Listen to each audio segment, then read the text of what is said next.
Hello, poets. Hello, number one poets. My name is Toni Bee.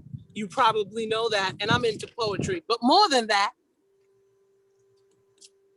I'm into food.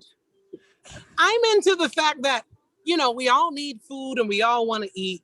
And, I am a poet who found myself in the garden at Squirrel Brand Garden last year. As you see, my mask isn't on because not a soul is around. But occasionally I'll put my mask on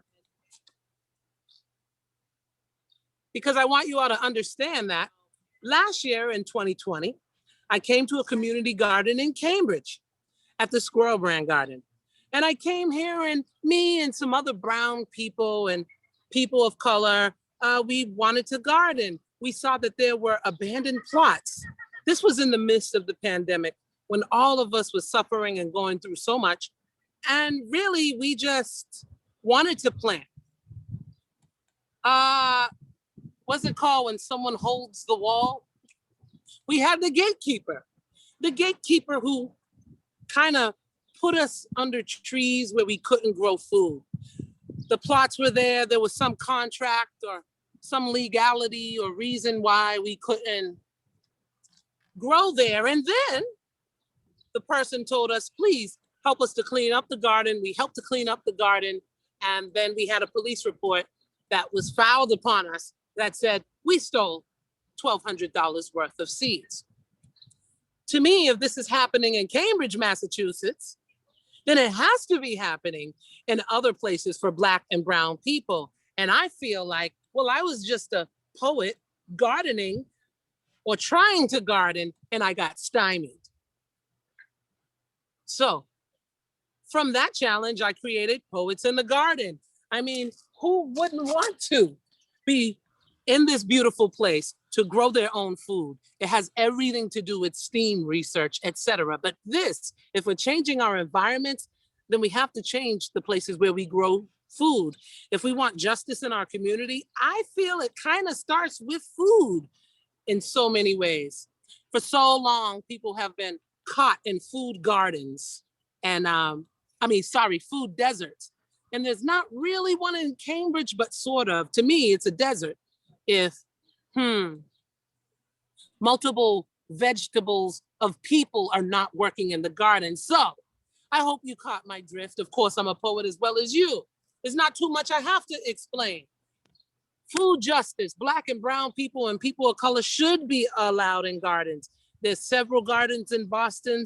There's several gardens in, I didn't come here to talk. I came here to hear poets. I came here to present to you all these vegetables who are people, and we're all these different types. And we've been sitting in our houses and we've been going through COVID pandemics. We've been hearing about our friends not surviving or surviving and having a hard time. We've been going through a racial pandemic for 450 years. Right now, I stand on the lands of a people who have been, they used to be here. Someone committed genocide. We can't say our Peach brothers and sisters did it because people don't like to talk about that. There was a whole people, the Massachusetts people, and some other Native American people who lived upon this land upon which I got kicked off, sort of. The police was called on me and I couldn't grow on this land that Native American people lived on. On this land, that people of African descent who were enslaved by our European brothers and sisters, well, we built up this entire land. So many cultures have benefited from the people of color working this land. And so, Poets in the Garden, we do poetry, song, and storytelling. I feel like I'm talking too much because, because bees, we just pollinate like that. But the first person I want to bring to the mic is our blessed poet, our blessed singer, Rose Love Awesome. She has a beautiful, sunshiny daughter who's brilliant too. And we are going to hear from Rose Love. She grew up in Cambridge. Enough of me. Check out poetrymashUp.org or ToniBee.org. It's time for poets. Yes? Would you all say that? Yeah. I would Awesome, say it Toni. too. Hi, Awesome. Rose Love. Hey, how you doing? Good. You could take the mic away. Awesome. Thank you. You didn't say too much. You said just enough. You know, I love your poetry. It's all prose, such is life. Thank you again. That was beautiful. The whole idea of, you know, vegetable garden, you know, being us as well. So yeah, I wanted to sing. So this was a poem that I made. Can you hear me well? Awesome. Yes. So this is actually a poem that I made, but I turned it into a song. So I'm gonna sing it for you. It's really quick, inspirational, right? And it goes along your whole storyline of, you know, being the change we want to see. All right. Did I name it? What did I name it? I think it's called, I'm just gonna name it, I Can Be Anything. Okay. If I were a bird, I would simply fly away into a place where I could lay my burdens down, a place where I'd share my secret sounds. If I were a tool, I would use them to fix you. I know you told me that your heart was bruised. Now you have been rescued. If I were, I could be anything I want.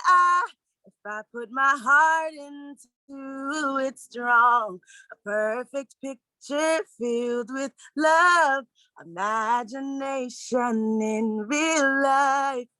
I can do anything I want. If I put my heart into it strong, a perfect picture filled with love, imagination in real life. Yeah. That was it. Thank you, thank you, thank you. Thank you very much, Rose. Yeah, no problem. Thank you. I believe the next person on the open mic, and excellent, is Mr. Lloyd Schwartz. If he can unmute himself, we'll keep this party going. Good. Toni, your original title for this event was Preserve. And I think for us, poetry is one of the things that preserves our experience, our memories, Poetry our ready. thoughts. And I'm going to read 4 short poems that have something to do with poetry. And I'm going to start with a poem called A True Poem. I'm working on a poem that's so true, I can't show it to anyone. I could never show it to anyone because it says exactly what I think. And what I think scares me. Sometimes it pleases me. Usually it brings misery. And this poem says exactly what I think. What I think of myself, what I think of my friends, what I think about my lover. Exactly. Parts of it might please them. Some of it might scare them. Some of it might bring misery. And I don't want to hurt them. I don't want to hurt them. I don't want to hurt anybody. I want everyone to love me. Still, I keep working on it. Why? Why do I keep working on it? Nobody will ever see it. Nobody will ever see it. I keep working on it, even though I can never show it to anybody. I keep working on it, even though someone might get hurt.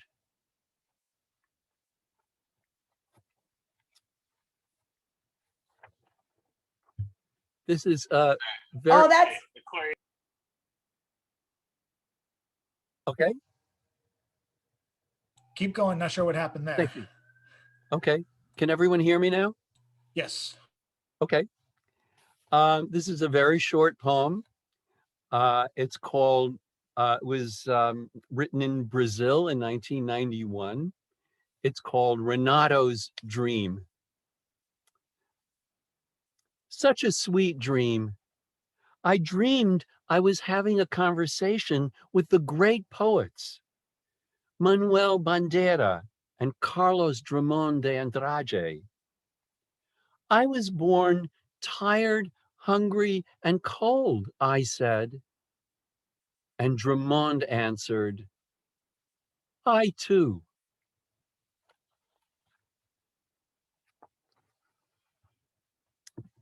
And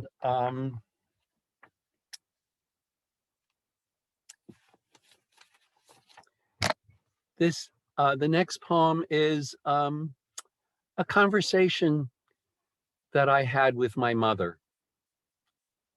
And it's partly about poetry. He tells his mother what he's working on. I'm writing a poem about you. You are? What's it about? It's the story about your childhood, the horses in the river. The ones that nearly drowned, I saved them. You told it to me just a few weeks ago. I should dig up more of my memories. I wish you would. Like when I lived on the farm and one of the girls fell down the well? Yes. I forget if it was Rose or Pauline. It was a deep well. I remember that story. Have you finished your poem? I'm still working on it. You mean you're correcting it with commas and semicolons? Exactly. When can I see it? As soon as it's finished. Is it an epic? It's not that long. No, I mean all my thoughts, the flashes of what's going through my life, the whole family history, living through the woe, the river and the water. I know. Will it be published? I have to finish it first. It's better to write about real life. That's more important than writing something fanciful. I try to write all my poems about real life. You see, the apple never falls far from the tree. I guess not. You're my apple. There's probably a worm crawling through that apple. Then it's got something sweet to chew on. Well, you're my tree. Yes, I'm your tree. You're an apple. I'm a tree. And I will end with another short poem that's really about the way anything can be a subject for a poem. And this is called Song. Rain on the lake, room at the lodge, alone in a room in the lazy light. Loons on the lake, geese in the air, moose in the woods, aware, awake. A cry dislodged from the musty woods, the gamey musk of the one aroused. The roaming moose, the rooms lit up, the woods awake in the loony light. The moon dislodged, the lake aflame, the muse amazed, amused, aroused. Thank you. Thank you very much for being here, for listening. Toni, thank you for doing this and for inviting me. Thanks, everyone. Thank you very much, Lloyd. And looking through the roster, I think we're missing Takana and Jean Denis, but we're going to move on to the next person who is here. She was one of the first among us. And I'll try and get back to Jean Denis and Takana if possible. Oh my God, Tara Skirtu. Sorry. I know, right? Hi, how you doing, Tara? Oh, I'm so excited to see you all. Infinite is here. Tara Skirtu. If you want to read, no, so I'm not putting you on the spot. I am a little bit. I just want to shout out Tara's here. Okay, I'm shutting up. And then Infinite the Ghost is here. I'm quiet. Sorry. Okay, I'm going to stay quiet and bring up Lynn Vitti. Give her a round of applause or whatever passes for such in the Zoom world. I still haven't figured it out yet. On to you, Miss. It's Viti, rhymes with sweetie or ziti. Viti, my apologies. Yeah, that's okay. I have 2 poems. They're both about edible things. The first one is called Planting Garlic. Not Italian. As a child, never saw garlic bulbs, not even garlic powder in our kitchen. When my Welsh mother came to visit, she sniffed the garlic cooking in the skillet before the bread cubes joined it in the olive oil to brown. She said, "Smells Italian." I watched her pick the golden croutons out of her salad, push them to the side of the plate. It's cold for October. Snow specks fall on our fleece jackets. I yank up spent basil, arugula, cut rainbow chard, consign tomato and pepper plants to the compost. Along the inside periphery of the garden, I dig the holes, work in the manure, reach in my pocket and crack off a clove. I lodge each one in its winter pocket. Make a row, turn the corner, make another, cover the cloves and tamp down the earth. Then, for good luck, stamp it all down with my heavy boots, the ones that took me from Enna to Cefalu last spring. On the day the school year ends, we'll dig up the succulent cloves, slice the translucent segments of the holy bulb, and I think of my mother's voice long ago stilled. Smells Italian.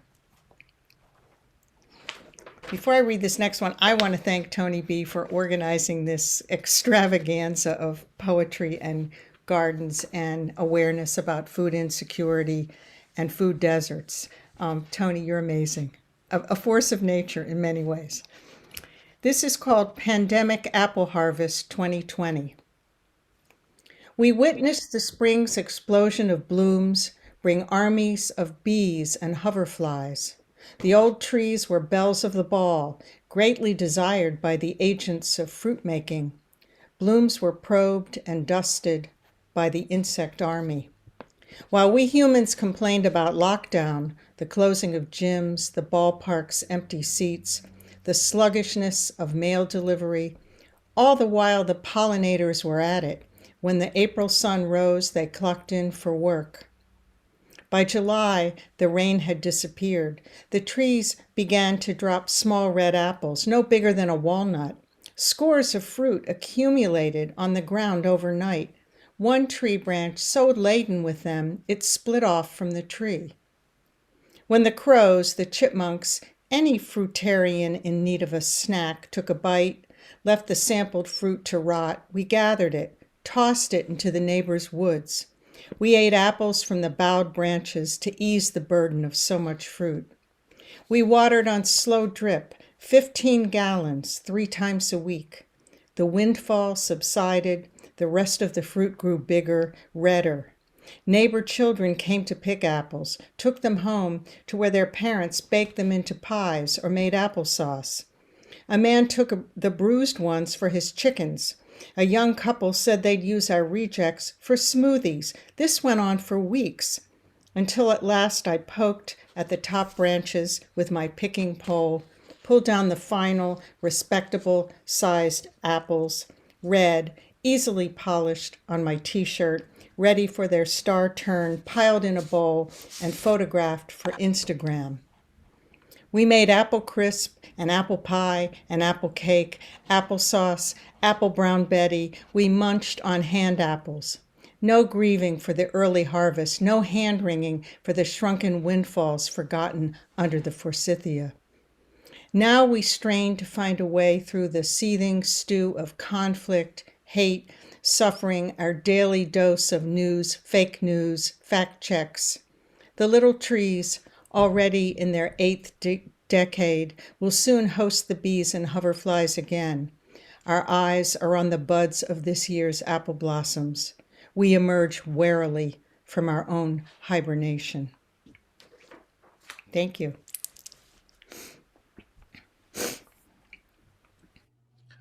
Thank you so much. Then Vidi, I am so glad you were able to make it today. And going through the people who are on now, I believe our next poet up is Mr. You know, Sam. Chad. Whoop. You know, Chad. Yes, Tony. You know, Chad.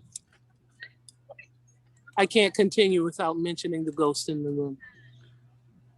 His name is Infinite, and he is of. Please don't swear. This is a family-friendly event, baby. Hi, everyone. I'm Marlon Carey, Infinite the Ghost. But no, I mean, you're asking me to perform and giving me the disclaimer beforehand. Very interesting. You want me to perform right now? Wait, I don't know if people can hear me because, we can hear you. I just wanted to say that Infinite the Ghost is of Cantab fame, and he also is going to, at some point today, he's going to read. At some point today, he definitely is our host for this event. So I'm quiet. At any time you want to pass the mic, Chad, you could pass it the mic to the ghost in the room. And I appreciate the introduction, but this is going great. I'm loving it. Chad is doing a wonderful job. Chad, keep it going and pass it back when you need to. But everybody, this is sounding awesome. All the poets are wonderful. I'm glad to be here. Let's do it. This is going well. Thank you, Marlon. Thank you, Tony. And thanks to everyone who is joining us literally from all over the world now. This is an international event now officially. Thank you, Tara Skirtu. This is amazing. So enough of me. I promised people that this is the lowest concentration of Chad Parento in an event that I'm actually doing a Zoom call for. So let's keep that ratio going, and let's welcome up next. He's got a brand new book out, and I can't wait to grab it. It's Mr. Sam Cha.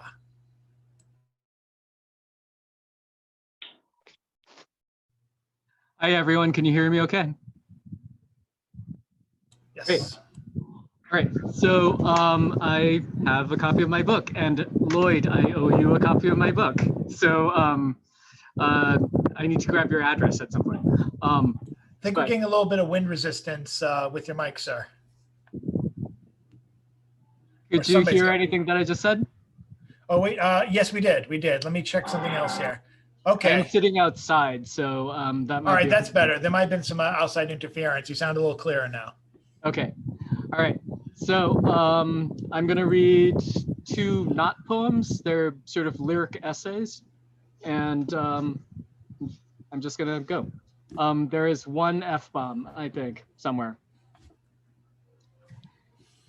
This one's called Quick Study. I was at the liquor store where I work the register part-time. I like it because I don't feel my self-worth is on the line. There's this woman who comes in every other week or so. Early 60s, short wavy gray hair, glasses. She has a vague European accent, Scandinavian or German at a guess. All of her vowels slightly lengthened, langsam, that wonderful German word for slow that gives you the longsome lonelies. And with that slight British boarding school downturn at the end of sentences, like an oar dipped into water. First time I met her was a month ago. Hot day. She asked for a bottle of Reka, stuck around to cool down in the air conditioning after she paid. She pinched her t-shirt between her index finger and her thumb, flapped it in the universal sweat drying gesture. We struck up a conversation. I asked her what she did. Well, she said, I was a librarian at the law school, but I've been retired for a while. Do you remember the financial crisis? You do? So I had to take early retirement. And you? Are you a student? Are you studying? Oh no, I said. I'm not a student. I have too many degrees. In fact, I said, I'm just about to start teaching a class at UMass. Oh, she said. And what are you teaching? English, I said. Essay writing. Oh, she said, and hesitated. I wouldn't have thought, hesitated. Looking at you, I mean. And what do I look like I might teach? I said, langsam. Well, I just thought, Chinese? Sometimes I don't get incandescently angry. It's hard to tell, I know, because when I tell you about it, it's usually because I did. But sometimes I just chuckle. It really is funny, you know. Here I am with my non-accent, my Midwest just now picking up some Boston ahs, and here's this poor, dim, sweaty, retired Icelandic woman melting in the heat, trying to tell me about what teachers of English look like. Plus, you know, I liked her. That's the thing about casual racism. Half the time you still like them afterwards. But so anyway, today she came in again. I saw her walk in, turned around, and grabbed a bottle of Reka, set it down on the counter. Oh, she said, I must be too predictable. Perhaps next time I'll order something else. I don't know. I said, it's only the third time you've come in while I've been here. 3 times over a month isn't much of a pattern. She goggled. Had no idea who I was, obviously. I could see her struggling for something to say so she wouldn't look like she had no idea who I was. Her eyes moved back and forth, lit on my copy of Quiet Odyssey, a pioneer Korean woman in America. Studying hard? She asked.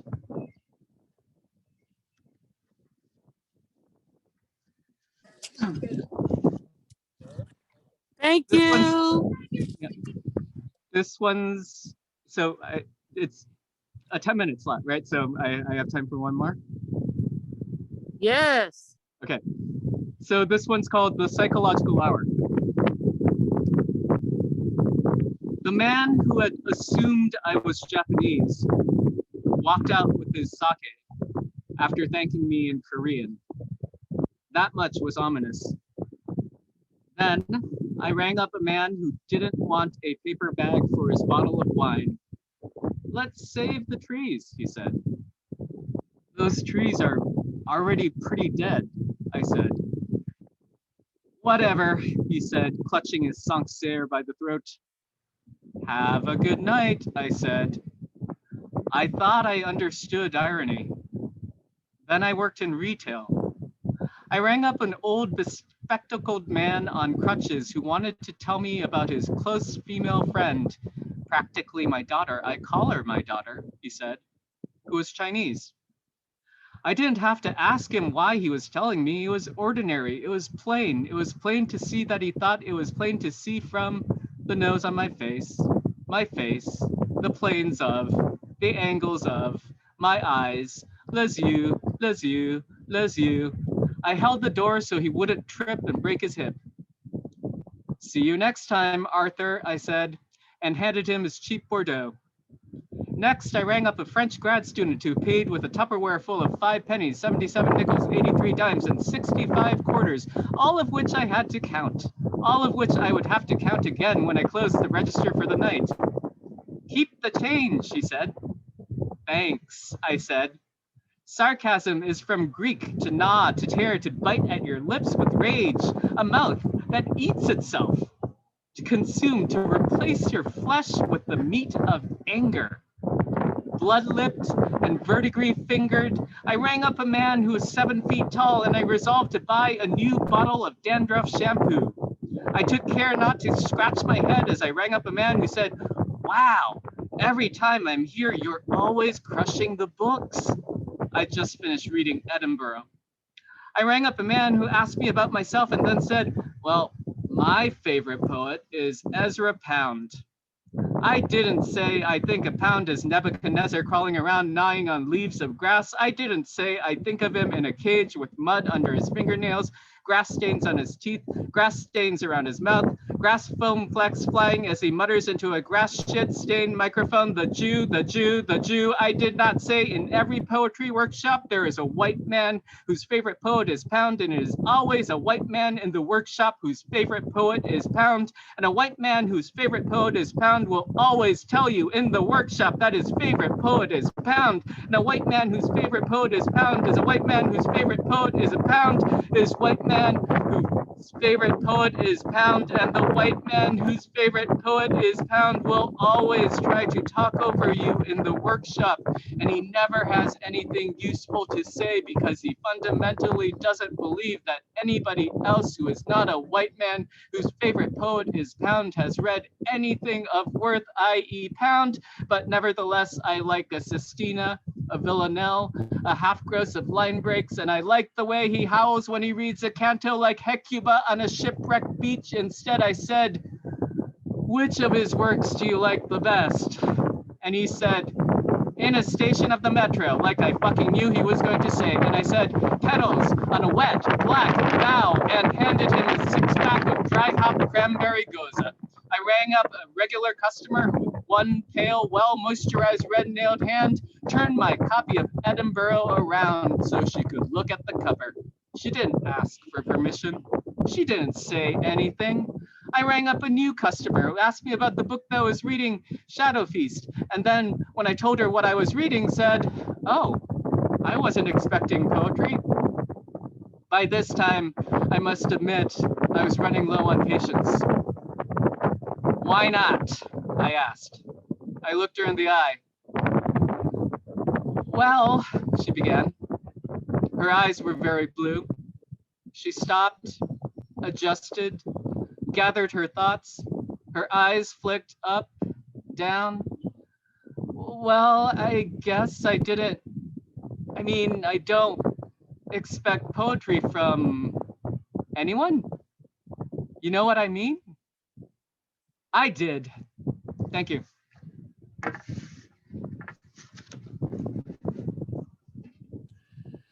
Thank you so much, Sam. Wow, Sam, very nice. Right? Just give me 1 second here. A couple people who just joined us. Thank you guys for coming. Thanks for the new people, and thanks to Sam Cha. For those of you who missed Sam Cha, it's because you were in the waiting room and I needed to wait for a pause in performance. This whole entire segment for today here. This whole entire segment is going to be on the Facebook feed. It'll be on later to view, and it will also be available as a YouTube video. So thanks to everyone for making it out and for being here. And we have a couple of holes in our performance roster, but we do have other people. Can I go? You want to go? Absolutely. We do have some holes in our performance roster, but guess who's at the park with me? Baby, could you move out the light just a little bit? We have a star on our mic. I just want to get into this whole story about how we met, Cambridgeport, but I'm just going to say Heather Nelson works with kids. She thinks that they're wonderful and she supports their poetry. Heather Nelson. Hey.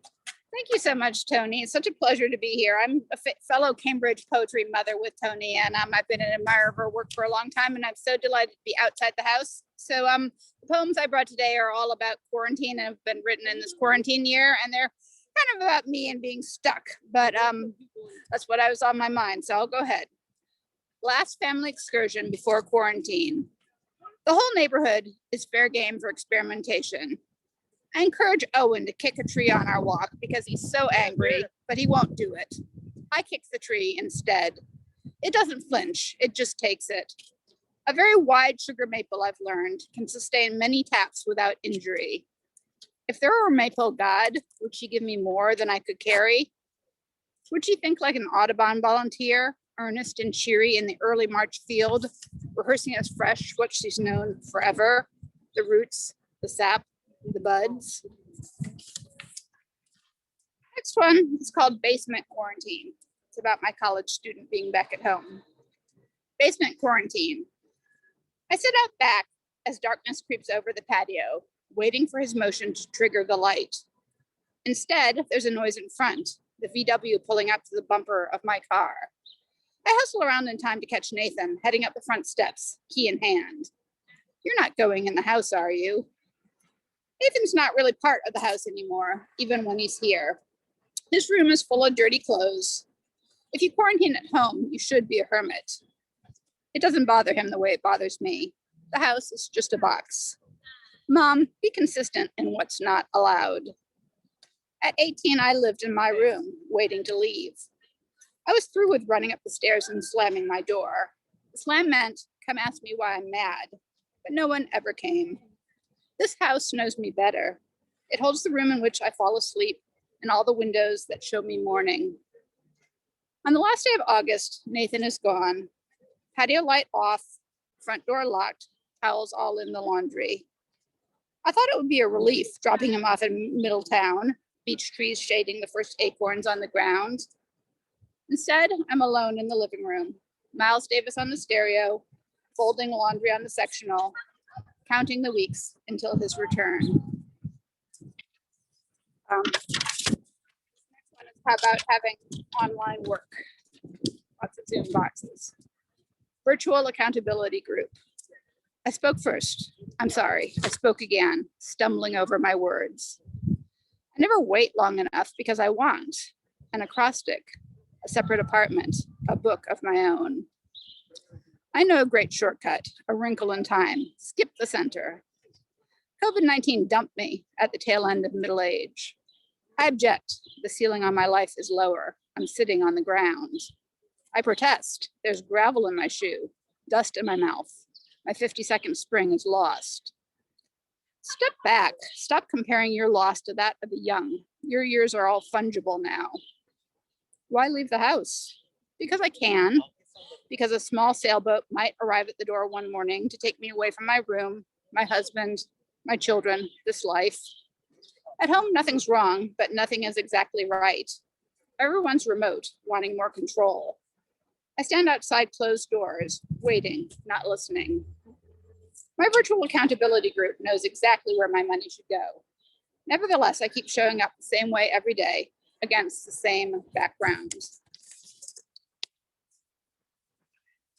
Next is kind of me making fun of myself for moping around. It's called Calgon, Take Me Away. Turn on the faucets, release my escapist tears. Let me weep with relief. Sweep me out of the bathroom where I'm awake and alone on a wave of bubble bath. Play melancholy songs, pull up tears when I want them most.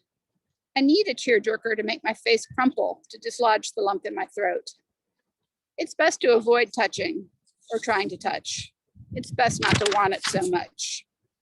Bubble baths open painful doors to my childhood, demand that I soldier on. I'd rather conjure imagined loss, misconnections, what I'm missing. It's less disappointing if I stop imagining. Next time, the long embrace. And the last one is from the summer in the park. 52 and a half. I am charged this August of my life not to bypass the crow. I must note where he chooses to land in the moist, dark mud of the shaded riverbed. Chipmunks scramble, chocolate brown borders, and robins, more than once, flit across my path to remind me that one red leaf stands out among the green masses. The red-winged blackbird won't show himself, but the crow calls over his shoulder. It may be dull, it may be somber, but it's your job. To be as sober and attentive as I was at 51, in the suburbs as well as the jungle, to mark the seasons slow and close, their color and their movement. I'm all set, Toni. Thanks. Thank you. Thank you so much. That was fun. Heather Nelson loves children. Oops. Where's the ghost? Where's the ghost? What I'm time right is it? here. What's the time check? We're at 3:42. 3:42. That means I have time to say a poem, but I'm not going to. because I'm the organizer. And I don't want to read Lizzle 4. Lizzle 4? Lizzle's here. Is that Lizzo? Oh my gosh. Do you know about Lizzle? I'm not going to say anything.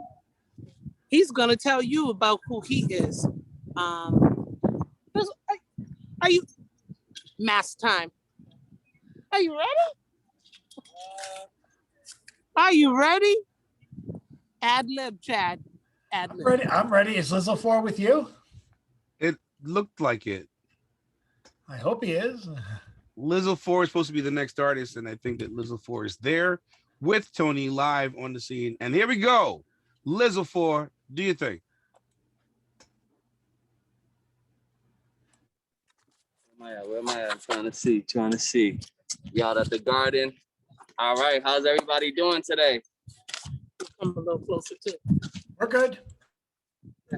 I need to hear a little bit more than that. I said, how we doing today, y'all? You can Okay, people unmute yourselves and tell him he's good. Tell him we're good. Woo! There we go. Woo! We're doing great.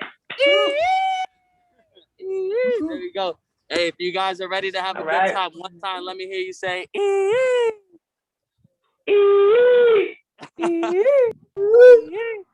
there we go. There we go. So my name is Lizzle 4. I'm a professional recording artist from Cambridge. I'm also a teacher at a Cambridge public school. I'm the assistant coach at MIT. I'm the CEO of Black Matters, and I'm very blessed to be here with you guys today. So I got a couple of poems that I'm gonna run through. These are some songs. A couple of them are already out. Some of them will be out on my album that will either be coming out. I'm not gonna say either, it will be coming out in June, either the beginning or the end. But here's just some of the work that I've been working on. I hope you guys enjoy it. All right, I said that I'm here. Know that I'm here. Know that it's Lizzle. You know that I'm here. Said I put in the work. Yeah, I did it for years, and I had sleepless nights, so thin blood, sweat, and tears. I'm letting them know that I now have no fear. I'm letting them know they could talk, I don't care. I'm letting them know they can stop and just stare as they realize the birth of a star in their ear. Told me to stick with my Boston accent. Looking around, said there's love in the air. Shout out to realists. I'm talking about Cambridge. Know that we made it. Outsiders look scared. Proceeded with caution. Step up in Boston. Winning no losses. They're fearing the bed. Know that it's Lizzo, the man that will dare. Step on the scene and win man of the year. Know that I'm winning, afraid to admit it. Said that we're cocky. I get it. Know that they're talking and hoping and wishing that Lizzo will flop, but I'm all on a mission of ball. Mission of ball. Stop all the hating and dissing, it's wrong. Put in that work while I'm repping the 4, and you know that I always just pray to the Lord, because he's opening doors. Ladies and gentlemen, my name's Lizzle 4. Here we go. Thank you guys. Thank you guys. Audience, unmute yourselves. Make some noise for yourselves, please. All right. Yes. Woo! There we go. That's what's up. Thank you. Thank you. So I know we got a couple of minutes, so I'm just gonna try to run through some other stuff. The majority of my music is on beats and instrumentals, so this is something new that I'm trying. So I appreciate you guys rocking with me, rocking with Toni Bee, and let's keep going up. Let me see if I got another one. I said, listen, they was hating, now appreciate me. Told them that it's Lizzle 4, we're striving hard for greatness. All you need is consistency and a little patience.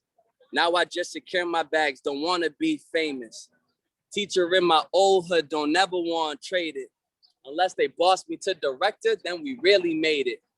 100 racks from my city, best believe I'll take it. Get my rude boys right, they gonna have to pay me. Hollywood want my soul, but they'll never take me. Never ever showing love, think that will faze me. Screaming wreck behind my back, but won't ever face me. My time I waited, now I made it. Lizzle 4's the greatest. Make some noise for yourselves, y'all. There we go. Make some noise for yourselves if you're live with us here. Thank you guys. We out here. There we go. Some more? Yeah. There we go. All right, listen, Toni Bee said she needed more. So in order to get some more, I need a little bit more noise. There we go.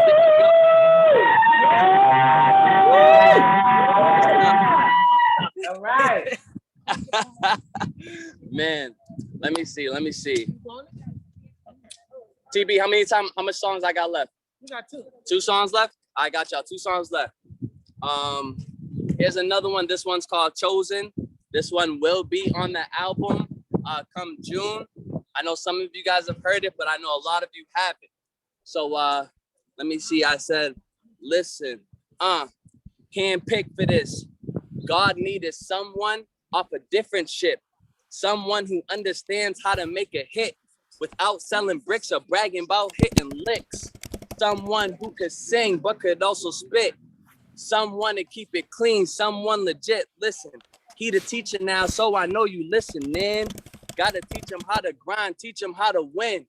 Teach him how to win, but also how to figure out how to be a young boss and what life about. How to deal with your haters who will always doubt. Listen, Toni Bee, I give her the shout. Hold up. Told him that it's Lizzo 4. I told him what I'm about. Working hard for my city, getting all the clout. Motivating young students, giving them the sounds that y'all love, so you holding me down. My name is Lizzo 4. I need y'all to make some noise for yourselves. Make some noise for yourselves. I love Lizzo. Noise.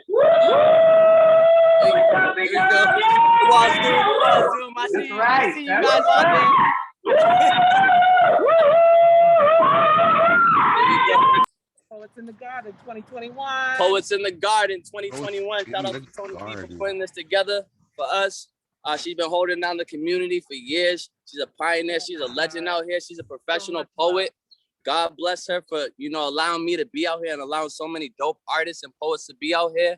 This is just the beginning. I promise you, we're going to keep going and rolling with this thing. But I got 1 song left. So I'm actually going to try to switch up the vibe a little bit. I know I've been doing some rapping off the album and some new music that's coming up. Real quick before I go, as I said, my name is Lizzo 4. That's LIZZLE 4. You can go to my website, lizzo4.com.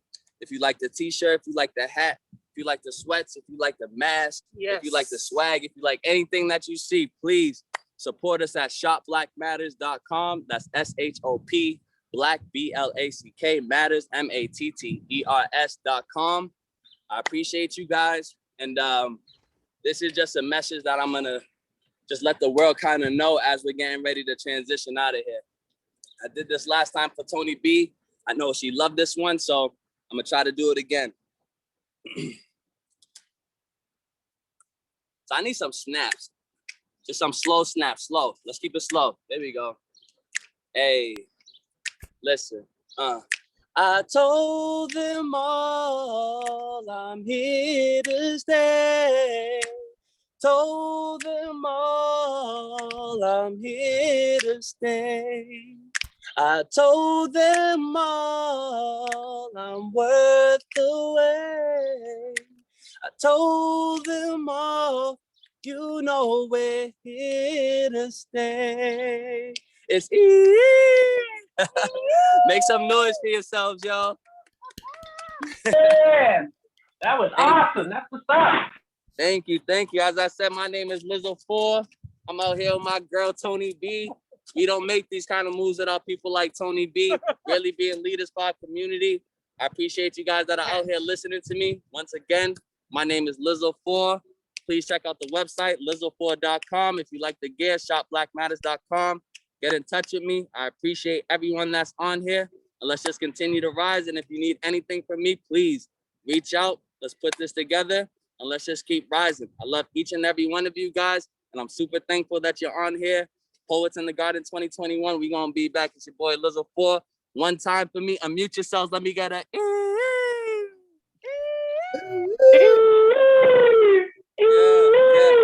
Yeah. Big up, big up. Love you guys. Appreciate that. Thank you, Lizzo 4. TV. Oh, thank you so much. Lizzo 4 is a wonderful educator who I met. There's no one around me, just to let y'all know. Everybody's like 10 or 15 feet away. I met him when he was like graduated from the high school and he was in love with Rose, and then he came back to the community. He actually is the epitome Chad, may I say a poem? Go ahead. He's the epitome of this poem that I wrote back in the day called Twilight Minutes. Twilight Minutes. The sun cannot turn the purple clouds to pink yet.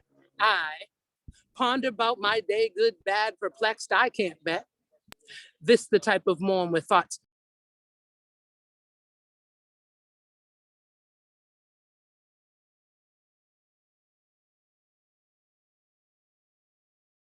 Oops, Tony, you got muted accidentally. I'm sorry, Tony. Tony, you got muted. You got muted. Tony, you got muted. Oops. Sorry about that, Tony. You might, sorry, in the world of Zoom, you might have to start over again. I'm sorry about that. Oh, that's okay. This poem that I'm about to read is, oops, hold on. I'm having some issues. I'm having some.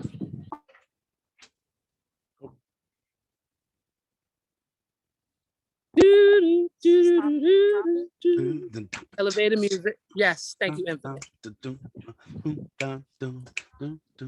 We like to this sound that we are coming up right after these technical difficulties. We're supposed to have on deck the wonderful, remarkable Porsha O in the building. She's gonna get ready for her thing. I don't know this poem. I don't know the name of the poem.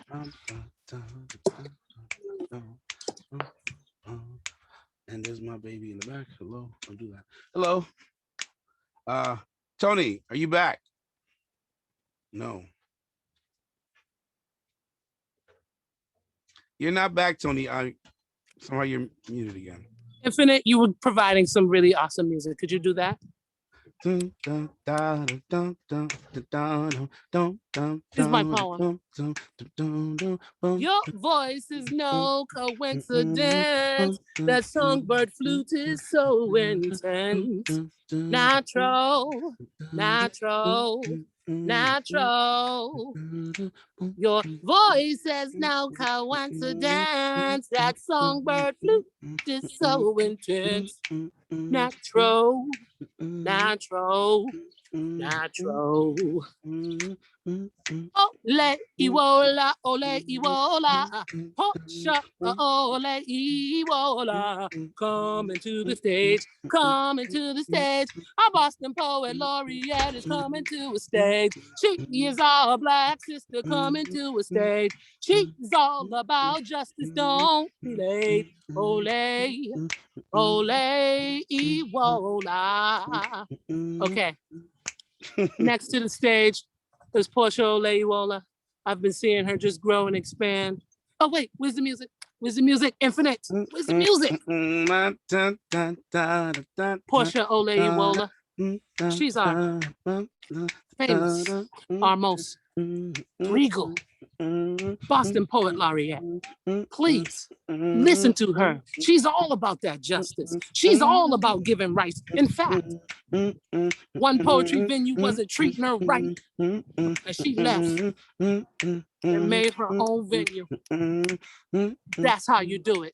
That's how we're supposed to do it. I'm gonna be quiet now, because it's Olayiwola's turn. Porsha Olayiwola's turn. Porsha Olayiwola, the Boston Poet Laureate. Thank you. That was fire. Give it up, give it up. I don't know if y'all made that up on the spot or not, but that was fire. What up, Marlon? It's so good to see you. Peace, peace, peace. Hi, everybody. How's it going? As you can see, I'm not in a garden, but I tried to get like some of our plants nearby to bring in that spirit. I hope everybody's been enjoying the weather and are in fact outside. I just came back in. But I'm gonna do a couple of poems, and I tried to relate them to gardening or eating or thinking about the body in that way. So we're just gonna rock out and, you know, it's gonna come together.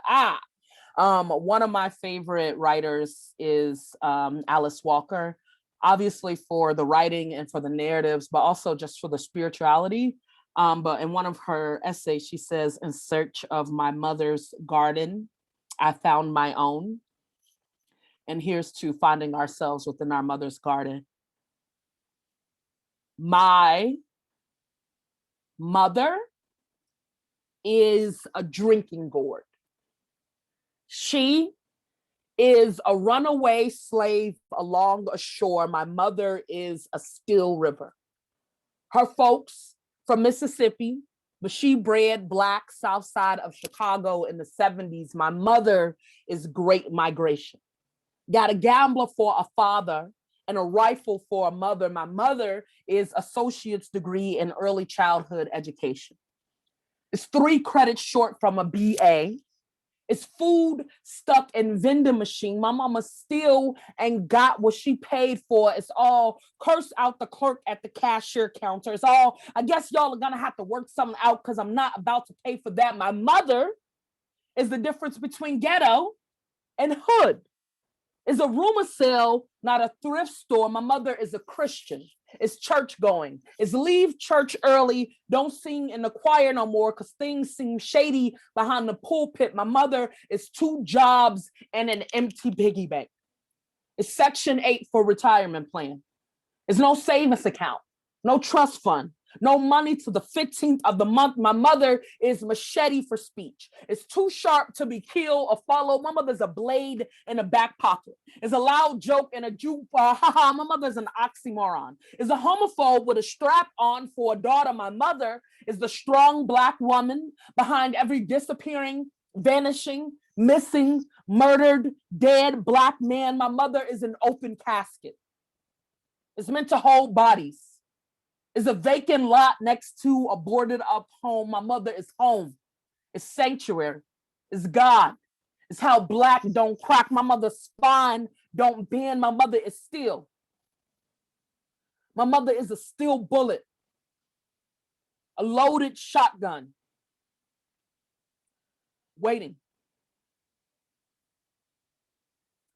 So right now I'm just reading poems from my first collection of poems called I Shimmer Sometimes Too. These the first 2 poems I'm reading are the last 2 poems in the book, which is really interesting, foundational or grounding. And this is also about my mother, but it's also about my father who was deported when I was much younger. And it's just kind of, Afrofuturistic gardening, earth-loving reinterpretation of that separation or deportation. And it's called Parable. Some mornings I wake and I am most like my mother, a wide mouth, daring light to flicker before I shine. Other mornings I am like my father, a shadow cast Black as American soil and as frequently uprooted. I don't often tell this story of the white mahogany tree who fell madly in love with the sun. The day they met in a closed field and couldn't stop giving to one another. The tree carved the sun a home, and the sun fetched light and warmth. I do not tell this story often of the offspring they fashioned from love. The boy child, both waving branch and wild breeze, the girl child, both splendor and flame of the feverish narrator who weaves this fable. No, it is not often that I tell this story of the traffic stop and arrest, of the pat down and immigration lawyer, of the vows and home splintered. Beloved reader, at the end of this story, the tree never even gets to say goodbye. Darling listener, at the end of this tale, the sun refuses bask in its glow. Once upon a time, there was earth and sky, and white men declared them countries. And white men said some trees should not receive shine from some suns, and so my father was deported. I do not tell this story often of the place leaves voyage to when God plans their fall, while the stars set themselves on fire just so we may follow, of where the river is running to, nor of why the willows weep.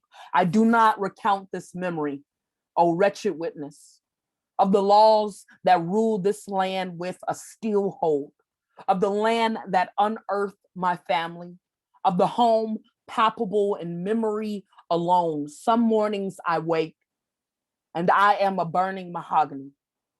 And what I mean is there are days when I am engulfed. Other mornings I wake and I am most like the horizon, a meeting of cosmos and clay, a stretching across of bodies. Beholder of this tale, do you see now how anguish keeps me from speaking this story? Do you understand now where the sun whisks to at night, while she whispers a song only the green know, while the orchards all grow limbs reaching toward the sky? In my head, we are all in person, and then people are like saying things, and I'm like, ooh, turning the page, looking for the next poem. But I do hope people are doing well and good. This next piece, it came out of I'm switching over to food. I left the garden a little bit. I'm switching over to food politics, body politics, eating, all that stuff, all that good stuff. This poem came because I was about to, in my head, make a sandwich. I was like really hungry, and I'm like, I'm about to make a sandwich. But just as I was about to make a sandwich, my partner was like, baby, we should do it. And then like, I don't know, those are like the top two needs or top three needs for humans. It's like sex and food. And so I had to really make a decision in that moment. And that was very difficult. Like, was I going to choose a sandwich or like this really intimate moment? And you guys know I chose a sandwich. No, I'm just kidding. I froze and I wrote this poem. And it's about that. It's about desire and hunger and being a queer-bodied person and fat and all of that. And it's a contrapuntal, so I'm gonna read it 3 ways. 1, I wish to eat. I want to gobble up my sweetie pie, a divine ass plated. I salivate. I want to lick her legs, thighs, and sweet breasts cantalouping. Secretion, seed, skin, swallowed all. She is clean and devoured. I banquet dine the bedroom. I burst the seams of her throat. I glutton lust my sugar plum. Keep the bones, slim relic. Heave into her arms. Satiate my sap tooth all over the satin sheets. 2, I wish to eat what my partner does not. My girlfriend, cautious lover of food, sees me lie stuffed full from meat oiled in my mouth, bulging gut for her to feast upon. I am splayed and uneaten, lard meal. We purge the night away. She can't fit me inside, stomach wretch at the sight. Cake pop waste the flesh for the love of feeling famished. Probe me with the fork, spew the fattened darling all over the satin sheets. 3, I wish to eat what my partner does not, and this is how we love. I want to gobble up my girlfriend, cautious lover, my sweetie pie, a divine ass of food, sees me lie plated. I salivate, stuffed full from meat. I want to lick her legs, oiled in my mouth, bulging gut, thighs, and sweet breast cantalouping for her to feast upon. Secretion, seed, skin, swallowed all. I am splayed and uneaten. She is clean and devoured. Lard meal. We purge the night. I banquet dine the bedroom. I burst away. She can't fit me inside the seams of her throat. Stomach wretch at the sight. I glutton lust my sugar plum and cake pop waste flesh. Keep the bones, slim relic, for the love of feeling famished. Heave into her arms. Probe me with the fork, satiate my sap tooth, spew the fattened darling all over the satin sheets. Yeah, I think that was the first time I was like, felt suspended in a place where I had to really think about desire and hunger, and those things are not necessarily separated, but like, what does it mean to be like craving food in a fat body, and also to be craved, as a fat body. So I don't know, I was thinking a lot about that. But shout out to my partner who I love dearly, who also just entered the room. Oh my gosh, too many nerves. But I think you also have the pleasure of hearing from her later this evening. So shout out to us. Aren't we lucky? No. But speaking of that and thinking more so about like body politics really and hunger and desire, I've had the fortunate pleasure to be like traveling, not during quarantine, but as it just, before everything shut down. And I don't know, I have been thinking a lot about my body overseas as an American body, as a Black American body, as a Black person, as a fat person, all of those things. And this poem came out of that. I was writing a lot of Disney odes or like Disney characters. I like love Disney. Blame me. But I reimagine them as myself. So this one is about Ursula. And I'm sure if you don't know Ursula, she's, the villain in The Little Mermaid, but she's fat and dark. And it's called Ursula. I don't think I read this out loud, or maybe I read it once, but anyway, we're gonna have fun. Ursula, hotel poolside. It was fun, but this here is how I enjoy my vacation best. Poolside, laying out like a pancake on a hunter's early platter, letting the sun gobble me dark despite what my mama say about it rotting my skin in its stomach. I got my book, a bathing suit that's tight but not enough to offend nobody. I take a sip of my drink, bite into a shrimp gluttonously. I'm still waiting for Sheena to come down from the room. Where's she at anyway? Girl as slow as a state tax refund. And then she got the kind of limbs that have the right to be frantic. I ate half the shrimp and most of the olives. She gonna be mad I ain't under a tree and she's subject to getting darker. God forbid the night. God forbid she dark enough to what? Look like me? I walk to the edge of the swimming pool and plop on top of the no diving sign. The sun is savage, salivating all over my chest. I need to get in water. That's where I feel whole, where the boy on the deck can't insult me. In my form with his eyes, I need to be baptized under my own God. I get close to the ledge. I ain't illiterate, so I jump, not dive. The ripples chase each other and a God wash over me. Feel like I'm a luxury. I'm underwater moving, body gray hippopotamus graceful. I stay as long as my lungs allow. I hear, ew. Snub little boy complaining to his mama, the fat girl, the Black killer whale is in the water. And I remember why I can't stand little kids. He the type my limbs slither to squeeze. What he says reminds me of my mother, and what she say about my rumble thighs reminds me of the dressing room and clothing stores I don't fit within because of pants tailored to strangle joy from me. He reminds me of my uncle who says you've gotten big in place of hello. And I start to think about the 8th grade snowballs thrown at a target practice, hard to miss. I think of all the eyes refusing me in the club and the seatbelt on the flight here or the fucking band on the roller coaster. And it's like, shit, people constructed the whole fat world with the intention that I wouldn't survive it.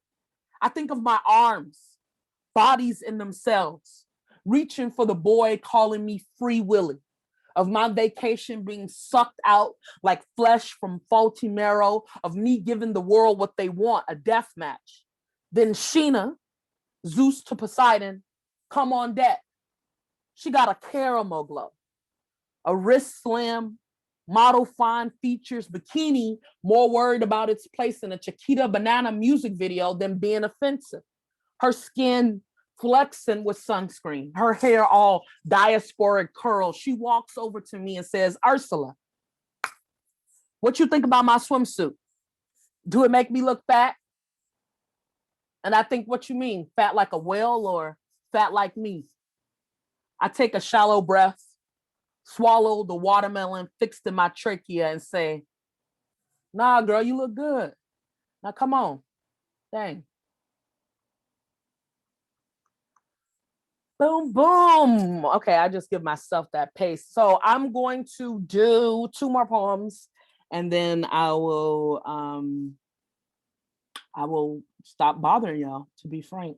But I do want to say, I just show some love. So, this list is ridiculous. I think only Toni Bee could put something like this together. I feel like so honored to be here, and to be in the middle of all these other poets. Like, happy Poetry Month. It's like fire. Okay, I'm like scrolling through the gallery. Sorry. All right, I'm gonna do 2 more poems. I've been writing a lot about water. I've actually only, this is a live show, y'all. I'm not outside, but I'm outside. No, I've been writing only about water in the Black diaspora, and then queer intimacy. But I'm gonna do a poem and a half about water. Before I do that, I'm gonna read one last poem from this. I shimmer sometimes too. It's a dance ode. I wrote a lot of Disney poems and a lot of dance odes. This one is about the electric slide. Haven't been able to do a line dance in about 1.5 years, and it's summertime. It's the season for line dancing. So this is just like a joyful memory, or a joyful, call to be able to be doing these dance moves at sometime soon. And it's called The Electric Slide Is Not a Dance, man. I want to privy you to a little secret. Come close now. Good. So what you need to know is the electric slide is not a dance. It's a transmission code. What I'm trying to tell you is every time I need to leave here, every time I need to get to a place that feels like my mama's cooking, or my brother's cackle booming from soot, I sound the gathering. I bring out the trumpets and the horns whenever I need to shake this crypt dust settle in my bones. I turn my stereo up. Just the other day, so-and-so tells me he wants me to teach him the moves. Man, I can't teach style. Can't learn blood to pound to a drum post so slick, it glide, so free, it ain't. Can't teach him or nobody else who not from where we from, what's innate. I mean, man, shit, there's a place I need to get to. A grin I need to spread, a quaking of my foundation, ungrounded from laughter, the codes, an impenetrable thing. How the slide is suave, how the count off for the takeoff is the dip low, the downswing recollects our plot of land on this earth. Picking a leg high, a knee raised, a turn to the left is the way we know to leave our massacre behind, man. The dance floor is a square padlock you can't crack. Each space we take there is meant for us to occupy. Each brethren is attached to our fronts, our backs, our sides. This pattern is a shield against depression or oppression or hunger. Hanging out of someone's blue eyes, our bodies arrange a constellation in memory of the boy who was slain with no indictment. For the guillotine girl who went forgotten, for the housing stacked like the gut of the ship, the dogs in the waters, the blast off happens in sync and our spirits rupture ceilings. We ritual, sacred, secret, originators of a beat cascading. The electric slide is how we leave here. It's how we ascend. This kinship is how we get to a place named joy and go home. That's blood. History, man. Ain't no teaching that. All right, last poem. It's about water. I've been only writing about water. Yeah, so that's my like environmental gardening piece. I was thinking about this yesterday with one of my former young persons, is that I spent so much time writing about water, but I think the next spiritual environmental entity that I have to tackle is trees. They're so deep. Trees are just like these wonderful magical beings. But I got to explore the ocean and stuff. This is about Dorothy Dandridge, who was famous Black singer, actress. People say she was before her time, but she was before the civil rights movement, which means she was discriminated against. And there's this legend that says she, went to go to this pool and she dipped her toe in, and they say, you can't get in because you're Black, we'll have to drain it. And there's a story that goes, she dipped her toe in it. And this is a Afrofuturistic reimagination of what happens had she dipped her toe in that pool. And it's called Dorothy Dips a Toe into a Pool After Being Warned the Water Would Be Drained Should a Black Person Swim in It, 1953, Las Vegas. And all at once, without and within, each well of wet everywhere swelled dry. The woman in the shower, shriveling, shaken, bare, the cook steaming at the sink's faulty faucet, the rust keening and dragging itself through pipes. Chalices unfeel, air wilts the face, moisture abandons the flesh, the breath, the girth, water unflows, reruns away like blood from a wound. The swimming pool, brimming moments ago, now hold mothers who hold babies, dry sobbing at its base. Guests at the last frontier lay leisurely, their bodies broiled brittle on the deck. The Black spell is the yes cascading over a no. The anti to the anti, all kept from me in spite, shall spite keep from you with force. And another land, unpromised, the color blue opens and spreads to blanket each eye. Dorothy stands at the water's ledge. Her curls and linen lie loose. Her skin, cool and sweet, sings a song unsang but known. Dorothy, a tall tide, coaxing herself into herself. Dorothy, a good curse, moves until waves wade at her waist. The dancing wet rushes together at her hips. She cups the clear in her palms and splashes upward. Dorothy lifts her arms in ocean rain, urges the body to name itself religion. Dorothy splatters and ripples bring forth a sanctum. Each droplet is plenty for the city's south side. A shower gives itself to the children on 83rd playing at the hydrant. A spray fills the pot of collards on the back burner.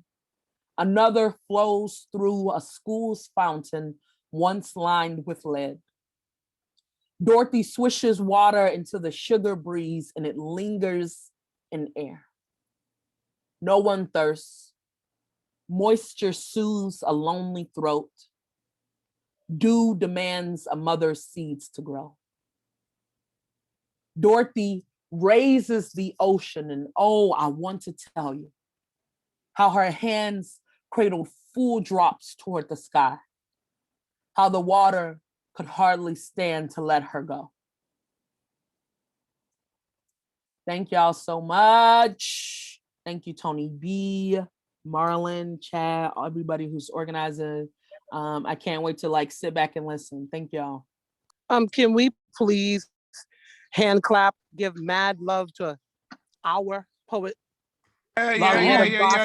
Let's give it up for Porsha. Oh, It's Porsha! All right. Yeah. That's what's up. Yes, we are. We a fellow poet. Poets be talking mess. My poet said, "You poets are full of propaganda." Thank you, Boston poet Laureate. We love you, but let me tell you else who made this happen. The muscle. Speaking of the muscle, I got to give props real quick to Selena Yard, who created the website, who can flash and brag. A 19-year-old from Cambridge CRLS. I want to say she made Porsha and all the poets look pretty on the flyer. I want to say thank you to the Cambridge Arts Council, to writers without margins, to Write on the Dot, to Stone Soup Poetry, and I want to say thank you to Bridge Cipher. Thank you so much, Porsha, for being here, for talking about being big and thick and how the world looks at us thick girls. I'm a thick girl in the house. Can we get some snaps and love to thick girls in the house and us wearing bathing suits? We definitely we've definitely found our justice with food. Could you let us in the gardens so we can continue to grow? Please be welcome, gatekeepers. Gatekeepers, be welcome to people of colors in these gardens. Hey, Tony. Don't Tony, matter who's holding the gate. Yes, Infinite. I was gonna say, listen, man, I know a lot of brothers here put on some COVID-19 weight. So can the thick brothers get some shout outs? Can the brothers who put on a little pounds get somebody affirming a little belly? Some got bellies. Some get bellies. Dad bods. Dad bods in the building. What? Did you gain a little weight? Yeah. Black Matters. Did you gain a little weight? I've been in the weight room, man. I'm gonna take care of myself, man. I'm do my push-ups and drink my proteins, man. I'm trying to do it, man. Shout out to the thick ones of us in the house. And thank you, Porsha, Olayiwola, for talking about love. I'd be like, oh my God, I feel that way about Dexter. When you be writing your lesbian poems, go tell us about love. Okay. Toni Bee's gonna pull love back. is love, man. Love is Being love all people's around. groupies. I'm not gonna be your groupies. What I am gonna say is, I think we have 5 minutes. William Devine is not here right now. I don't see William. I don't see Aaron either. But he's actually a brilliant young person. But when poets are in the house, poets get to speak. Right now, we have Infinite. Tell the people, Dita Galloway is coming to the mic. Dita Galloway is coming to the mic. You all set. Ooh, elevator music.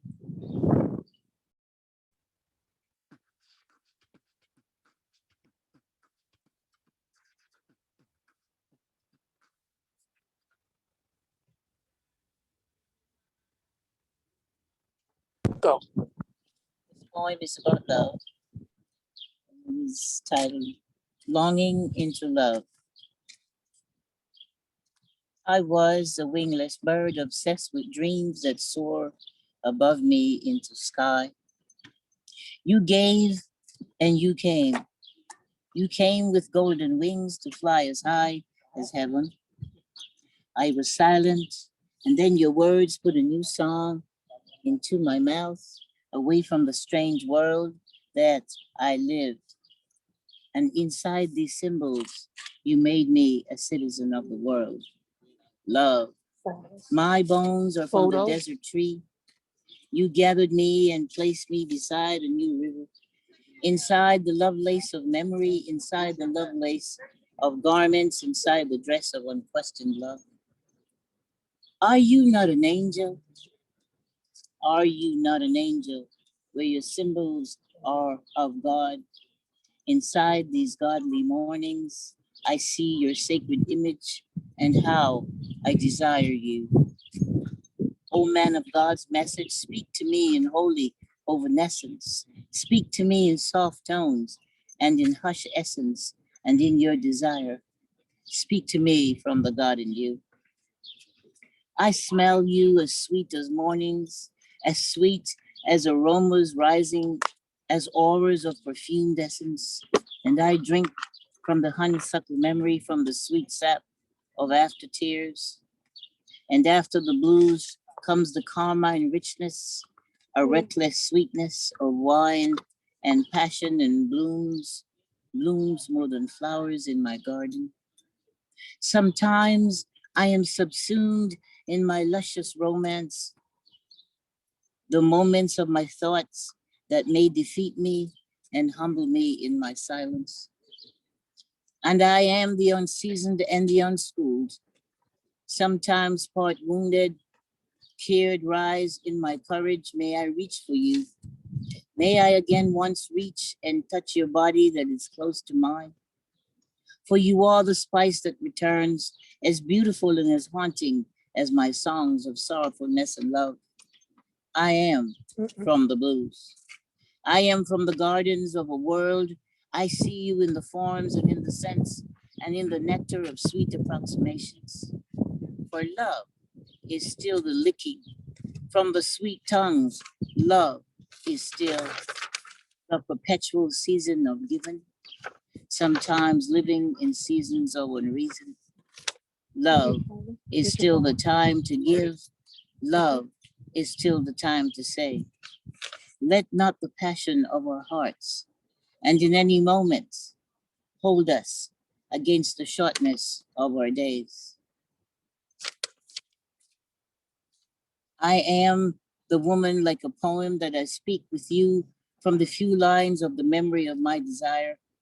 And this poem is you from the poetry that I have written so often in silence. How I write in all sorts of conditions, writing from the memories of the concerned and the unconcerned, from the finished sentence that has become a song. I am the poem that will rewrite and tell you the old stories that does bear aspects of my life. Always I am dreaming. Always I am the song of the experience of my emotions. Always, from the supernatural to the physical, I will call and I will say, I am lesser, more than woman in the moment. Would you be my visitor here? Would you be a place that I could find you in the house of speaking?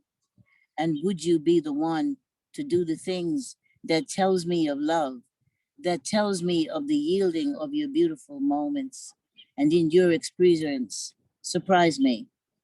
Love me in contagion, love me in heroism, in the heroic time, love me like love that smells, hold me in the hands of love, and like the stories that I love to hear of men's lives, tell me simply from your heart. Tell me how you have helped to mend the broken hearts. Tell me how you have offered happiness that I may bring to you, like so many, the bouquets that once were forgotten. And I too have felt the painful sting of betrayal. From the guise of love, love is reenacted. And so here in this poem that I speak of the love between the man and the woman and other. I speak of the love between each other. I speak of the love and the longing beyond the chorus of lamentation. I speak like Cupid in the power of love. I speak from the supreme essence. I speak from the moment of my experience, from the poem that I have become, offering you myself like a story of sounds. I speak in the attempt that stronger I shall be spiritually, longer I shall be emotionally, stronger I will become you as you become me.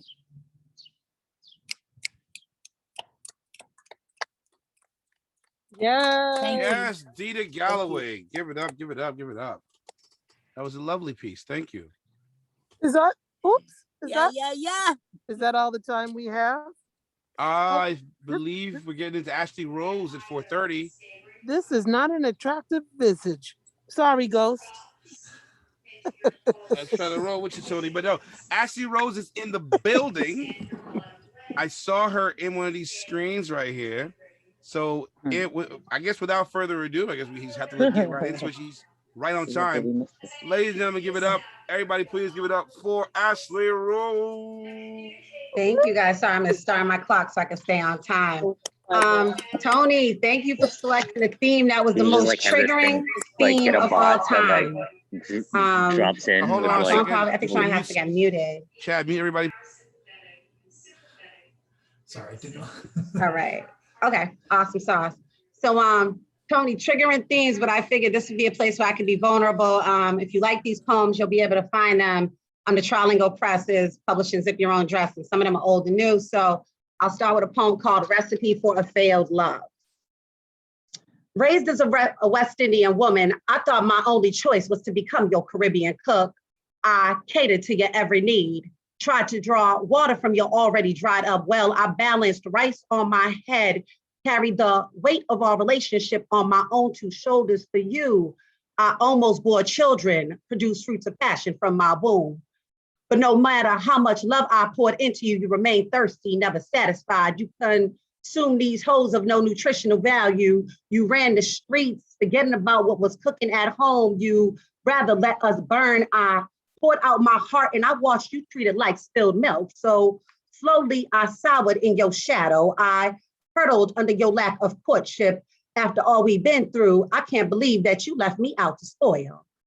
Didn't know that all love had an expiration date. So now, days, months, years later, my regret and resentment for you now boil over. I can't believe that I almost allowed my self-esteem to evaporate with steam from your infidelities. You added more weight to my already emotionally heavy plate. It was a dash of submission, a tablespoon of misogyny, a pinch of dash daddy issues.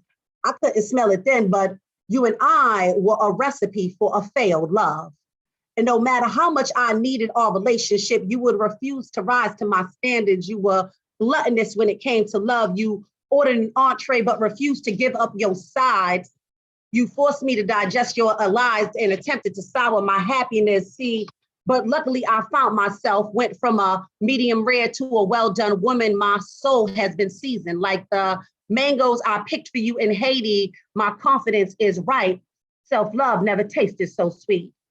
I realized that a portion of someone's heart in an appetizer size of their love only appeases those who are hungry to be wanted. And fortunately, I'm far from famished, which is why I actually gave up your seat to a lover that believed in loyalty, sacrifice, and monogamy. So I ask you to please excuse yourself from my table in presence. Thank you. So again, I think sometimes in our cultures, especially non-American cultures, women, we're forced to use food as a way to show love. We're forced to serve, even if we're not being served back. So that was me pushing back against this idea that I'm a woman in the kitchen and that's my only identity. And I feel like a lot of that time that leads to weight issues for girls. Because again, if that's how I know how to love, that's how I love myself, right? And so I'm always up and down, guys. I could be like 100 pounds right now, and you'll see me later, I'll be like 300 pounds. It's just who I am, depending on my mood. I'm either eating a pizza or I'm eating salad. I don't care. Right now I'm eating both. But so this is called Confessions of an Emotional Eater. I couldn't swallow the words you just said to me, so I inhaled a pack of chocolate-covered almonds instead. I appreciate their sweetness because emotionally, I'm bitter.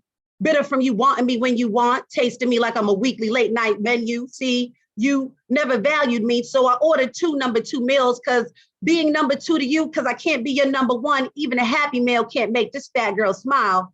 Emotionally, I starve off the weight I carry, not the calories from insecurities, but 3,500 reasons why I wasn't good enough for you.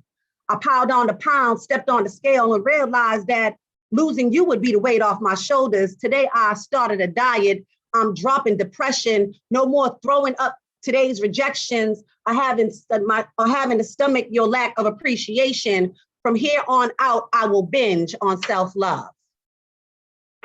So that's poem number 2. Again, we got to, again, feeding ourselves comes in so many ways. And the way in which I think I'm going to close this now is a poem dedicated to one of my favorite teachers in Boston Public. The poem's called Boston Public.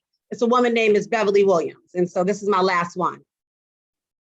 I walked into an abandoned rose garden in the middle of the city. The owners told me there were weeds were the only life that could survive in this harsh environment. The soil was littered with the legacy of failure. No nutrients could penetrate their petals. He said he felt forced to fence it off, allowed nature versus nurture to take its course. The roses were abandoned, shaded, jaded. They were left secluded. They were surrounded by sorrow. A shadow of ignorance blocked their sunlight. Dark days dimmed their dreams. It's hard to blossom when you're left neglected, rejected, forgotten, forced to learn to survive on your own behind a crooked gate. The roses needed to be replanted, rejuvenated, rebirthed, required their soil be replaced with fertilizer and a foundation of knowledge. The garden just needed a landscaper with a green thumb, one that understood their soil's depth, worked with the ground that was given, someone willing to cut away the pain of their past, clip the branches blocking the sun's loving rays, a caretaker who would promise never to fence them off, leaving them unwatered, abandoned, and unwanted on their own to survive behind a crooked gate.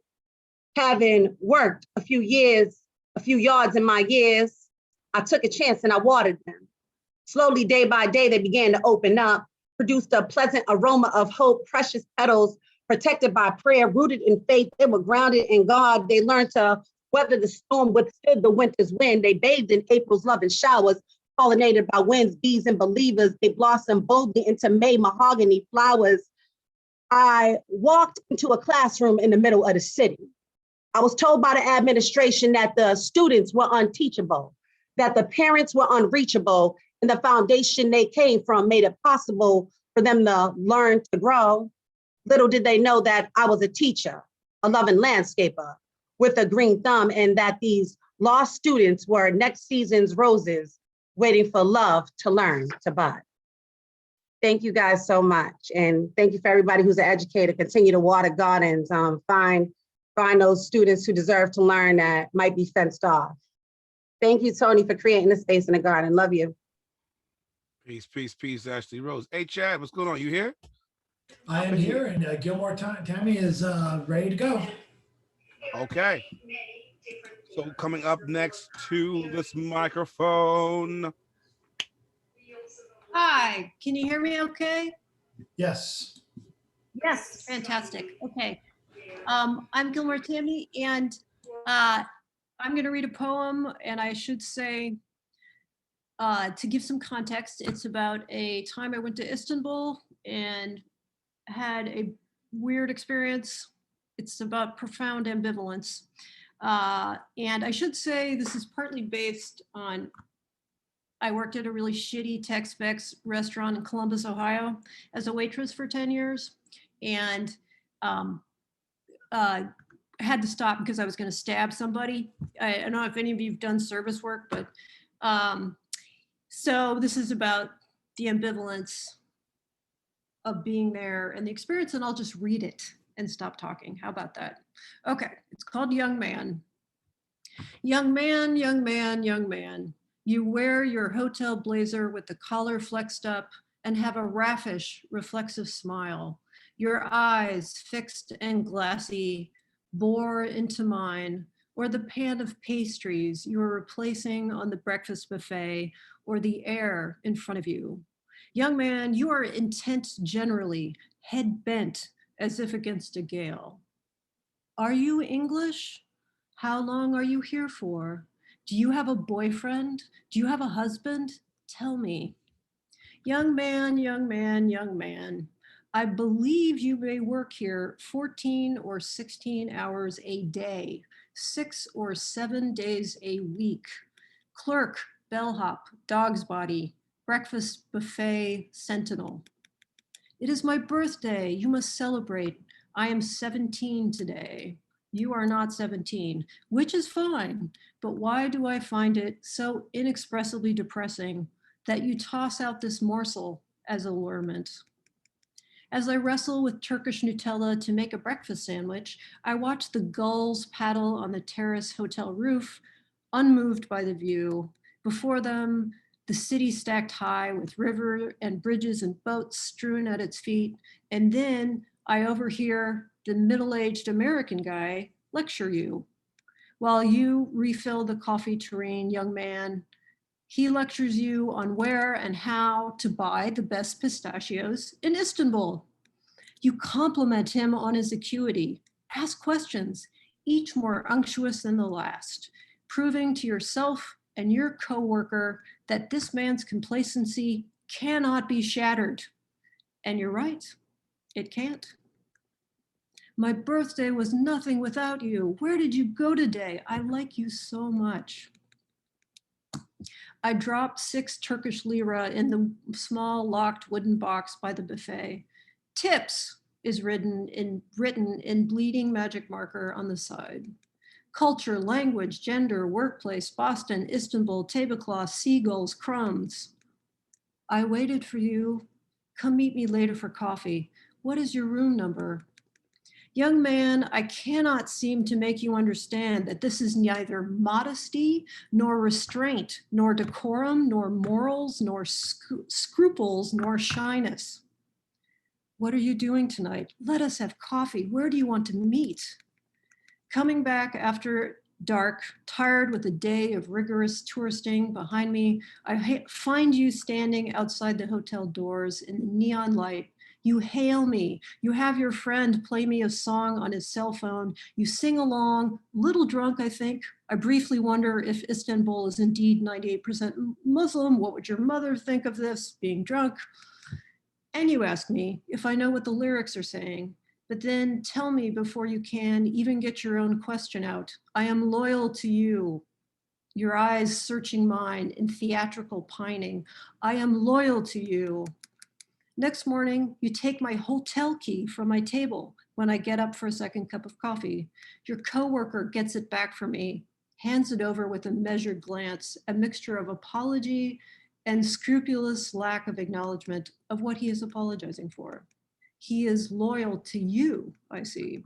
Young man, young man, young man, I readily concede you are handsome, and if you go to clubs, I'm sure you're plenty popular, and other ladies staying at this hotel must have taken you up on your offers, but to me, you look like a starveling baby egret with green globular eyes. Come, let's make a party. See me after work. Where are you going? You break my heart. What are your plans? Young man, young man, young man, it occurs to me that my anger is not just because of your persistence and the complete transparency and credulity straining guilt bombs of brokenness you're lobbing at me, but because somehow it seems like you are asking so little of this world. Now, I could be wrong about that last. What the hell do I really know about your life? Still, you are breaking my heart. My heart is broken for you. As Mark said, overworked young people of the world, I want you to prosper. I want you to feel your beauty and power, but for the love of God, piss off. That's it. Thank you. Sorry if I went a little over there. And Toni Bee, I've fangirled enough over the years. I will spare us both. Give it up, give it up, give it up. Toni, are you on the scene and getting back in here? We have, I think, is this Schizo right here? Chad, have you seen him? Hi. I have not. Oh, here she is. Yeah, that's Toni. I do want to thank a couple of people. I think I already thanked, I thanked the hosts. But I do want to thank the creator of the website, who happens to be my daughter. And I do want to thank Dexter Roberts, support. You know, Tonton Guy is next on the mic. I do want to shout out Jill. Jill is Tonton Guy's support, an awesome woman. She's also very supporting to me. So I just wanted to shout these things out because we need to speak up and talk about the people who we love and who support us and who have us. This is not an easy thing to do, to be a poet, and not many people want to listen to us. So up next is Jill Nichinsky Toussaint here to introduce Tonton Guy. Eddie Toussaint Tonton Guy is a poet, critic, and essayist who writes in Haitian, French, and English. His latest books include La Parole Andante, Mémoire Babouquette, The Untamed Speech or Memory of the Muzzle, 2015, published by La Matin in Paris. In the Beast's Alley, 2013, a collection of what he calls poems of conscience. The author has just completed a bilingual collection of essays and poems, Chaka Poetica, to be released this summer, 2021. Tonton Guy is a health advocate, a cultural organizer, and the editor-in-chief of the collective publishing house Trilingual Press and the trilingual political literary journal Tambu. It is fitting then that the first of his two poems will be read in Haitian for the Haitian people. The second poem will be in English. Thank you. Gracias. Merci un peu. Merci un peu. Good.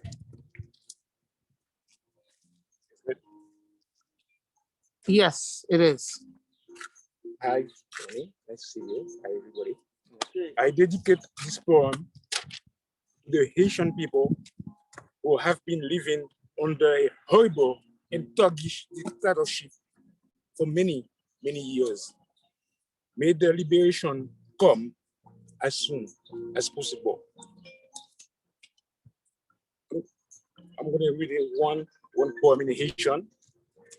Yon peuple en vie, Haïtien est en vie, aux oiseaux sous pied bois, en dimanche, en bas vent chamas, sous champ de masse. Poésie doux, coulant mou, en bas pied palmis, dans bicentenaire. Pour qui ça? Pour qui ça cause cette titanise? Qui chire, on fait la ouane, celle jip marron pour les tels sales. Ma tante était bali pour Noël, pas intéresser la commune. S'il mourit pour ça, c'est faute pâle, bien l'autre bagaille pour moun faire sur la terre, qui pas celle désespérée. Gélé, faut d'accord, accordéon, pas accordium, ni même accordé. Il perdu note dans mi-temps mélodie. Ça n'a pas qu'on dit nous causer sous affect pas marcher comme ça doit. Au lieu de nous blâmer innocents.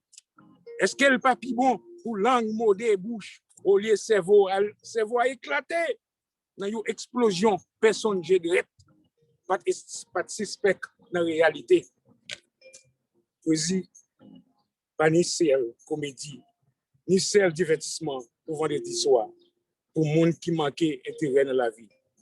Il catable tristesse manquait même si magri la vie prend devant. Peuple là est en vie même si il sous radeau qui pas tourner tout bon vivi shine not blow. The next poem is about mission struggle and I call for hope as the people stay alive and it's a great thing despite the horrible history, the exploitation, colonialism, the people still alive. The two plagues in our time, a meditation on COVID-19 and the direct chauvinist verdict.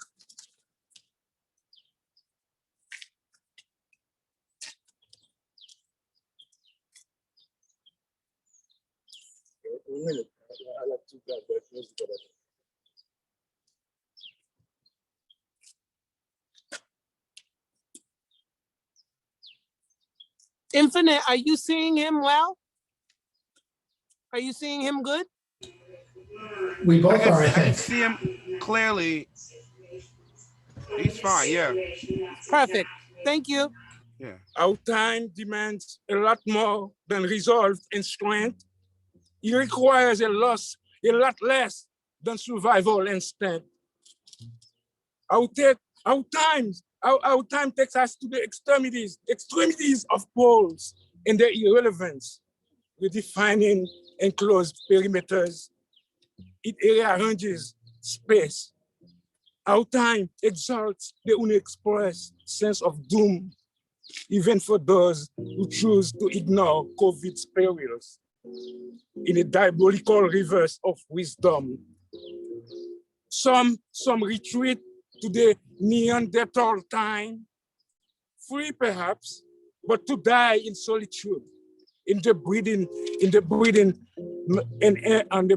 and feeding tubes, in the solitude of empty space, covered in absence, and of all things submitted to law of evanescence.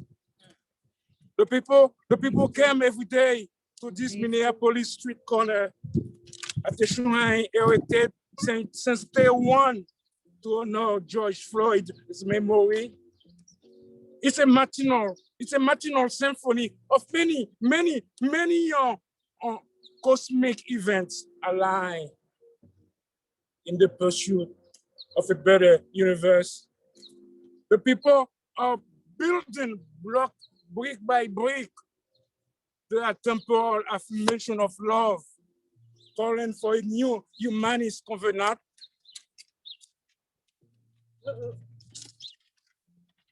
Justice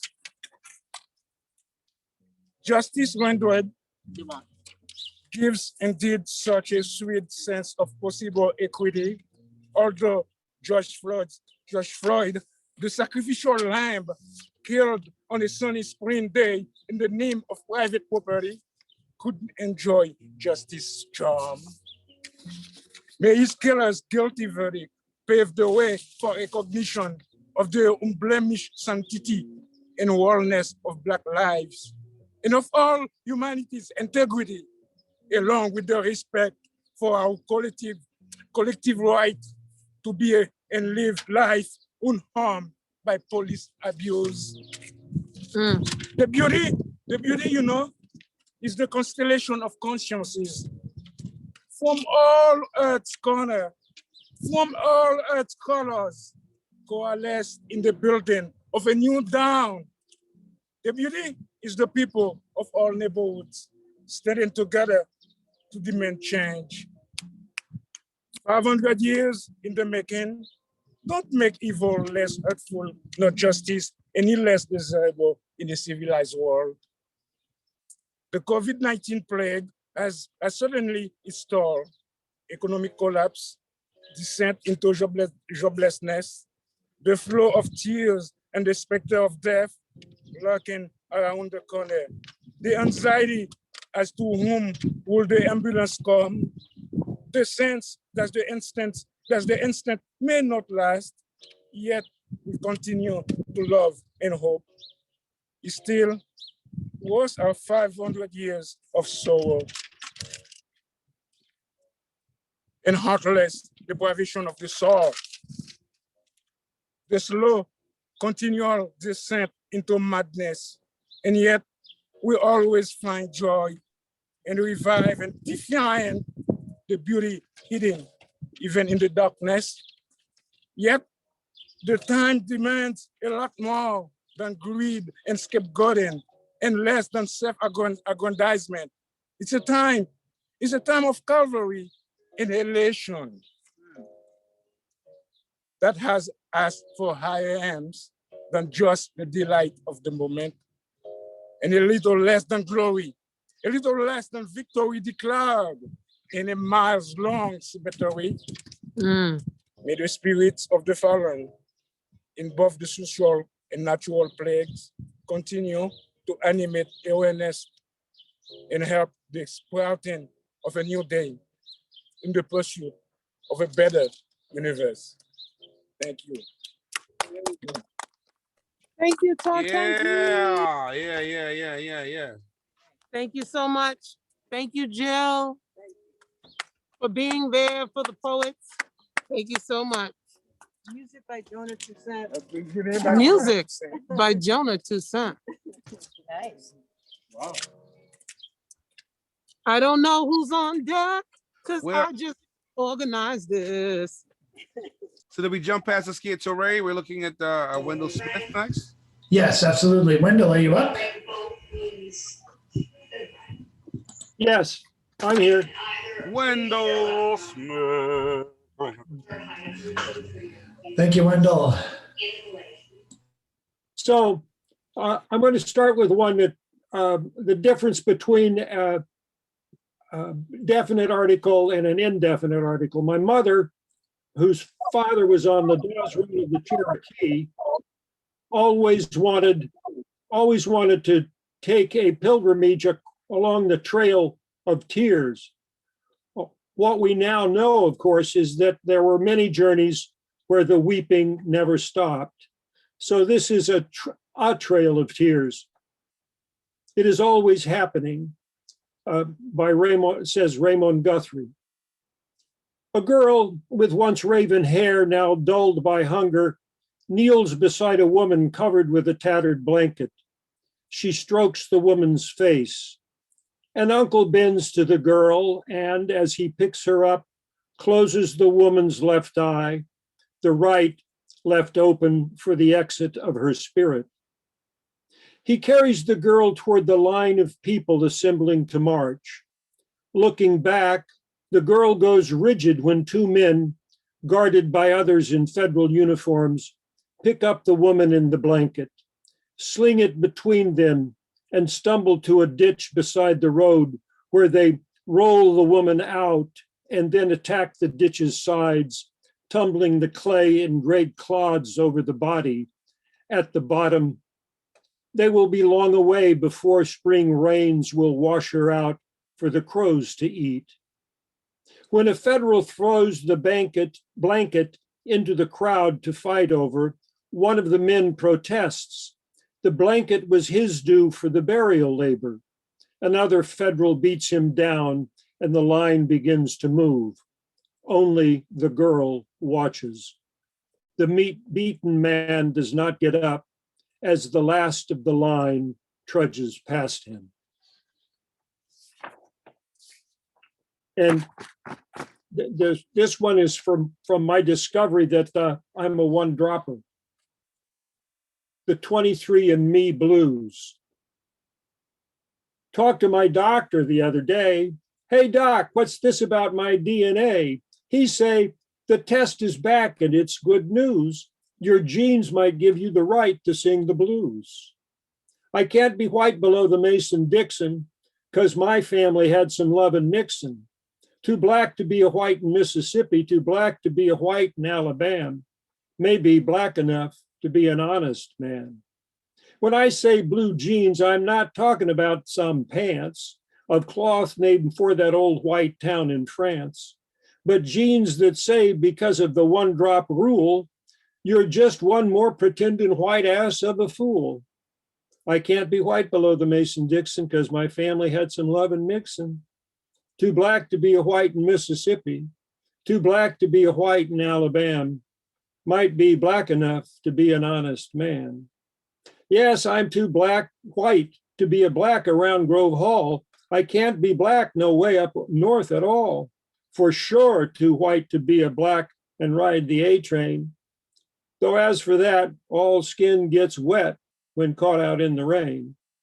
I can't be white below the Mason-Dixon because my family had some love and mixin'.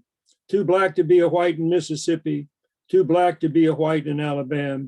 Just hope I'm black enough to be an honest man. What those crackers did weren't no kind of lovin' when they grabbed my grandmamas and started shoving. But what come out of those rapes weren't all bad news, because our great-great-great-grandmama's mother love is what give birth to our blues. I can't be white below the Mason-Dixon because my family had some brutal mixin'. Too black to be a white in Mississippi, too black to be a white in Alabama. Just hope I'm black enough. Just hope I'm black enough. Just hope I'm black enough to be an honest man. Thank you all. Thank you, Toni, for arranging this. Thank you very much, Wendell. Give it up, give it up, give it up, give it up. And we are going. Toni, you checking back in? Hard to tell when Toni's checking back in. She might be organizing someone else next, but we do have. Yes, we do. We do have Gilmore next.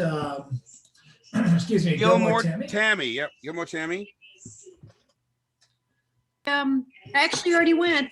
Reggie wait, Reggie Gibson is up. It's my turn. I made a mistake. Whoops. You know what? I did a couple of. Is Reggie Gibson in the house? And I put like pieces of my. It's okay. Is he here? It would be Reggie since the is not here. Yeah, the best Reggie. of both.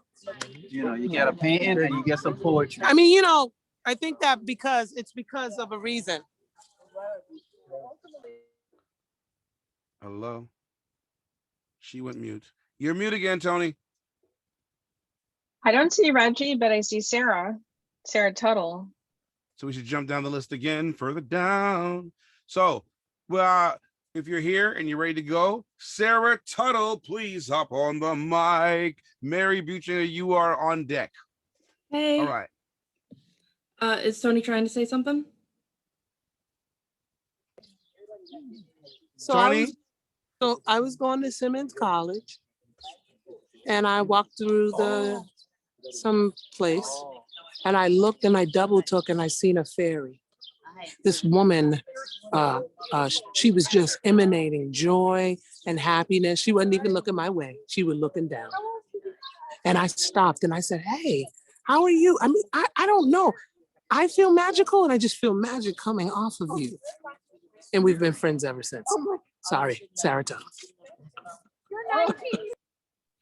That may Although be, there may be a video out there with Sarah Tuttle on it. yes. Yeah, Toni is awesome. And thank you so much, Toni, for inviting me here to your Poets in the Garden event. I am super excited to be here and super honored to be among all the awesomeness that we're hearing today. So I have 2 poems to read.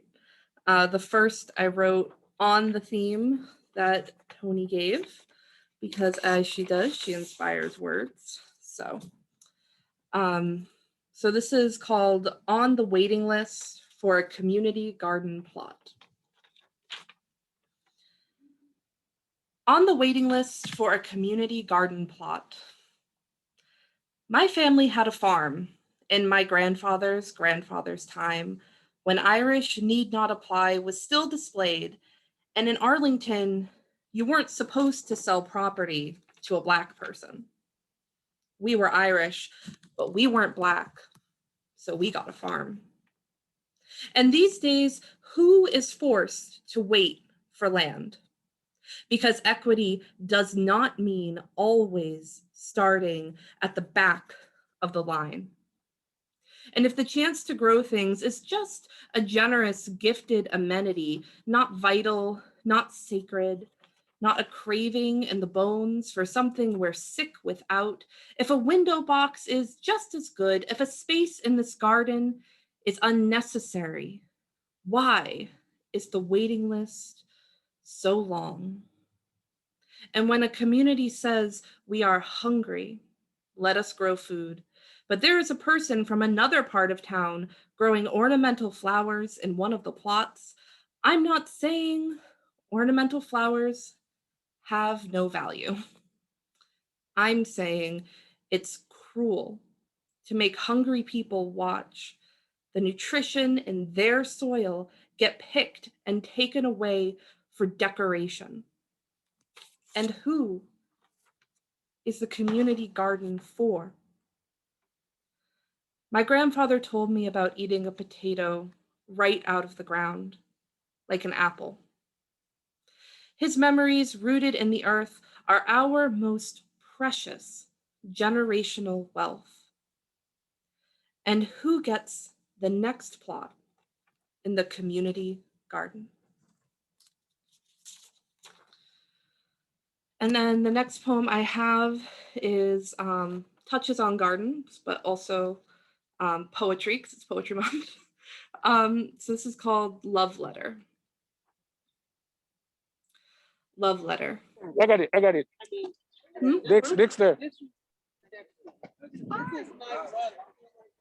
I got it. All right, so Love Letter. My mother gave me poetry. Frost and Williams and Cummings tumbling from her lips at dinner like Grace. She named me Sarah Grace. Grace after my great-grandmother, Sarah after the Stevie Nicks line, Sarah, you're the poet in my heart. My mother gave me poetry. She gave me nature, flowers, and hands in the dirt of pots on the porch, growing parsley, sage, rosemary, and thyme, lyrics that seasoned our life. Poems to dance to while we cooked and cleaned. She gave me everything I needed to love poetry, and all the pain I needed to write it. Dents in my skull, scars in my mind, my body's illness a monument to her anger. My mother survived a violent crime so she could commit them. Bleed on the page. That's poetry. She was convicted for other things. My mother gave me calls from the jail, peeling the wallpaper off the wall as I heard the click, click, I know I'm being recorded. That's the onomatopoeia of incarceration. Click. She didn't mean to hurt me. Click. It was just a mistake.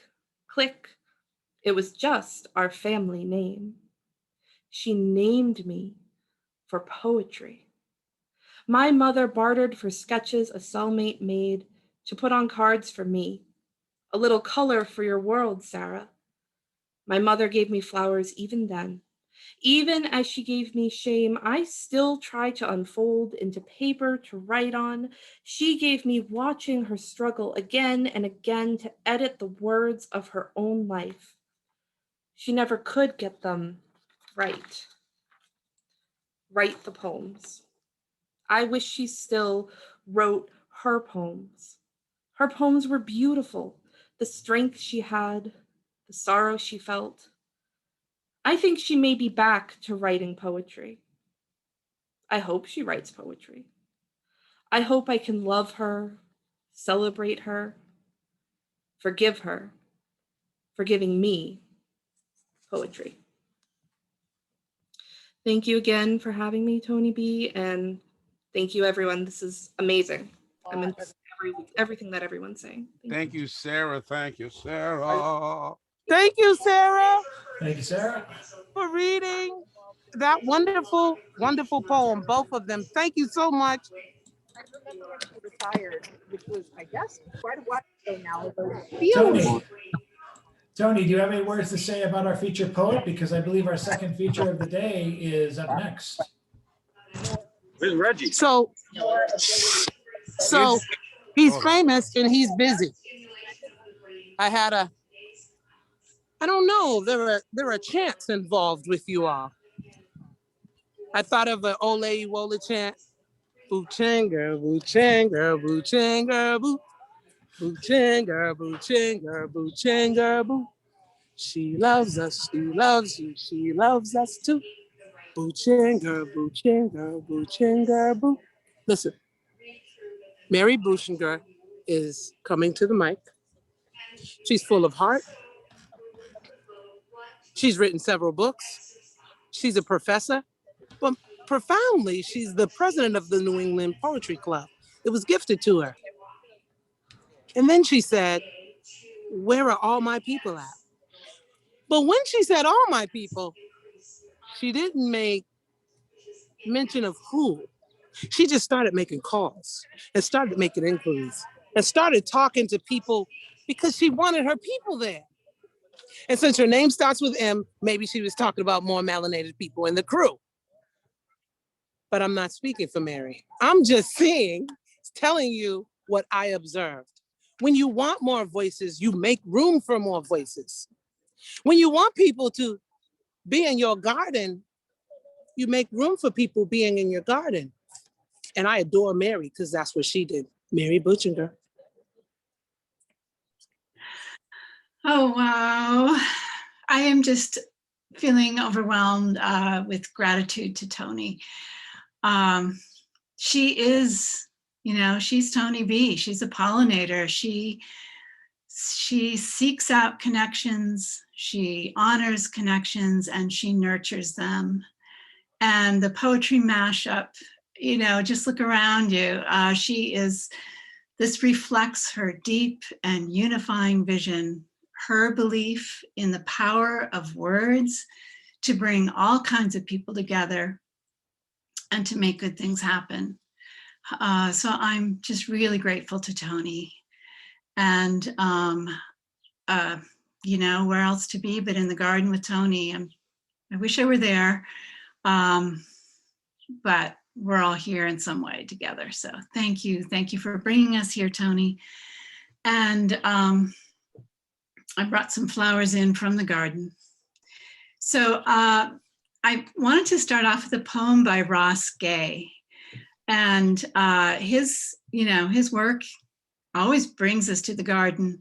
And if you haven't read his work, I highly recommend it. So this is by Ross Gay. And it's called Thank You.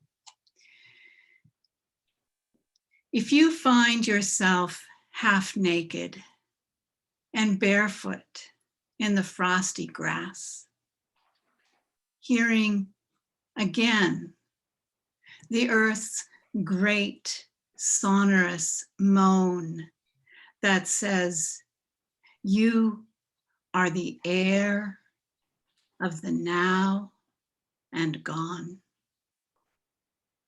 That says, all you love will turn to dust and will meet you there. Do not raise your fist. Do not raise your small voice against it. And do not take cover. Instead, curl your toes into the grass. Watch the cloud ascending from your lips. Walk through the garden's dormant splendor. Say only, thank you, thank you. So I'm going to read two longish poems of my own, which I think belong in the garden. And the first one is about growing up on a farm. So I'm from a rural area in Michigan. It's actually the place where COVID is, one of the places in the country where COVID is hitting the hardest right now. But it's true, you can take the girl from the farm, but you can't take the farm from the girl. So I'm going to read this. There is a word at the end that you might not know, and it's cotyledon, which are those first two leaves that come up from a sprouted seed.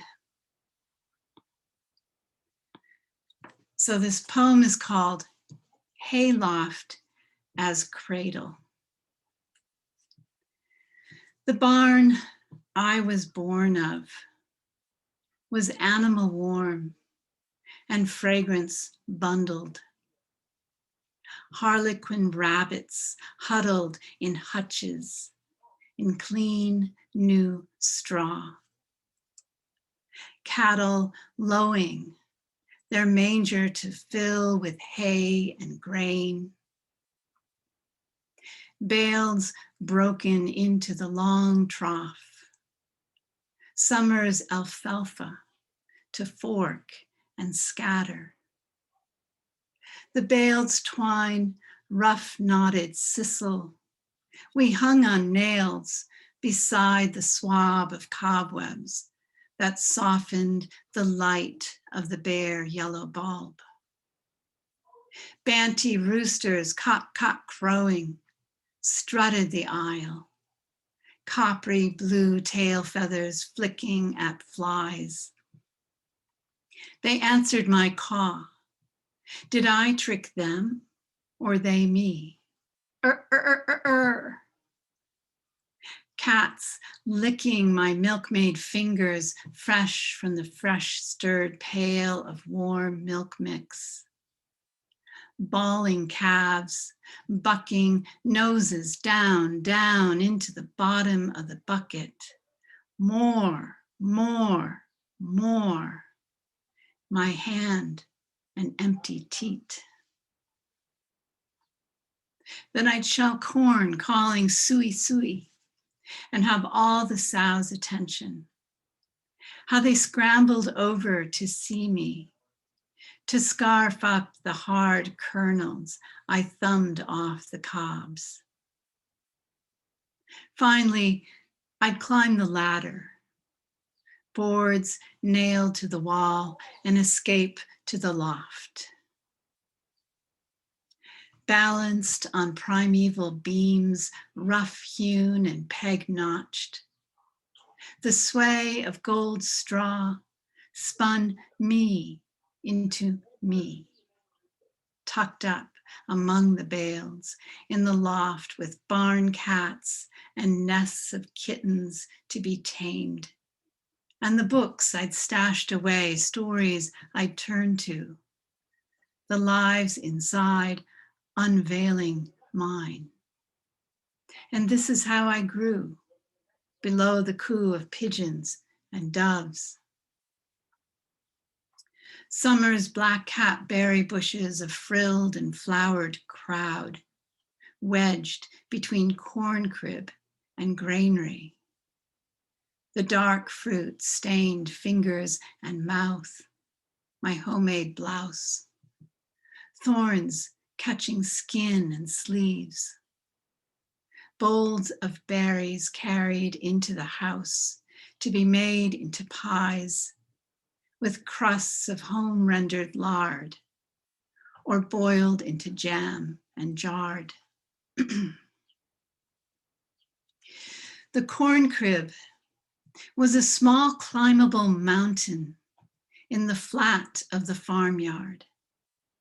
Its peaked tin top dome shone in sun, with a mouth at its center for the loader to convey the shucked cobs up and into the cylindrical cage, with its wire walls of finger and toe holds, so any child could clamber up to the granary roof, onto the low slope over the truckway, where the gravity wagon was pulled and parked to empty or receive its load of threshed oats or barley or wheat.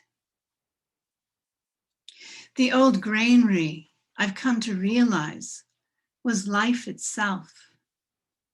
Rafters plastered with the madness and mudness of swallows, and grain that funneled mathematically down through mended canvas chutes, or scoop by zinc scoop ascended as we shifted around the bounty, shoveled in the corners, machinery and arms and legs pushing pile into pile into pile, to stow, to sow, to sell, to haul away.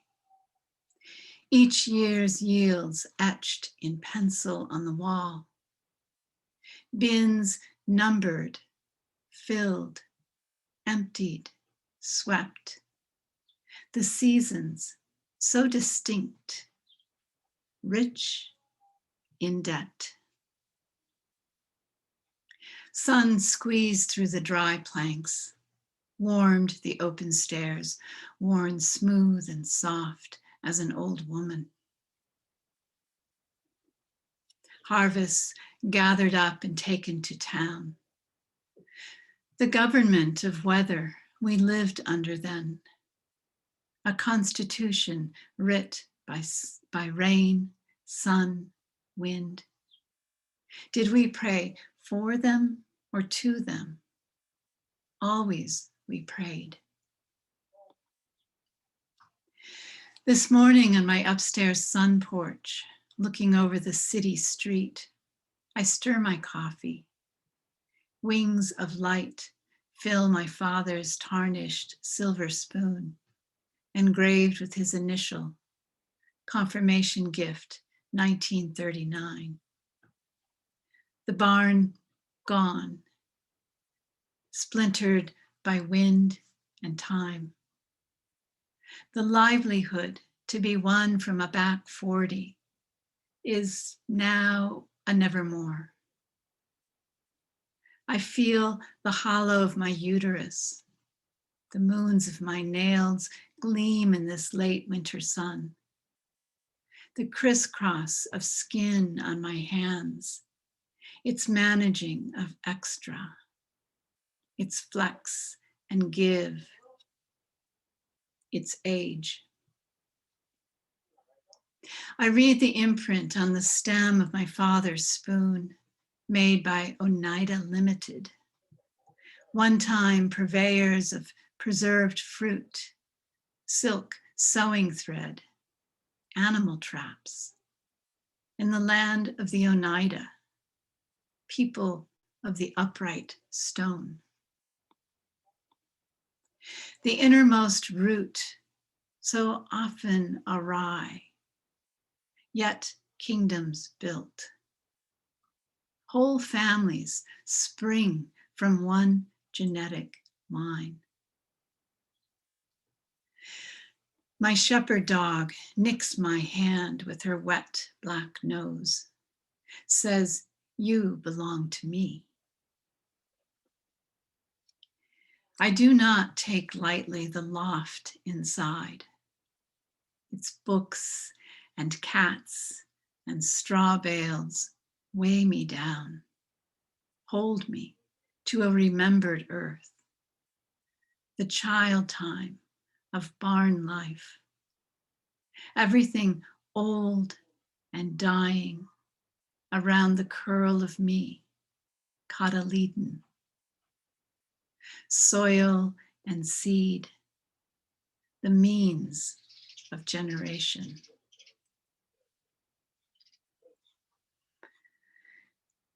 So,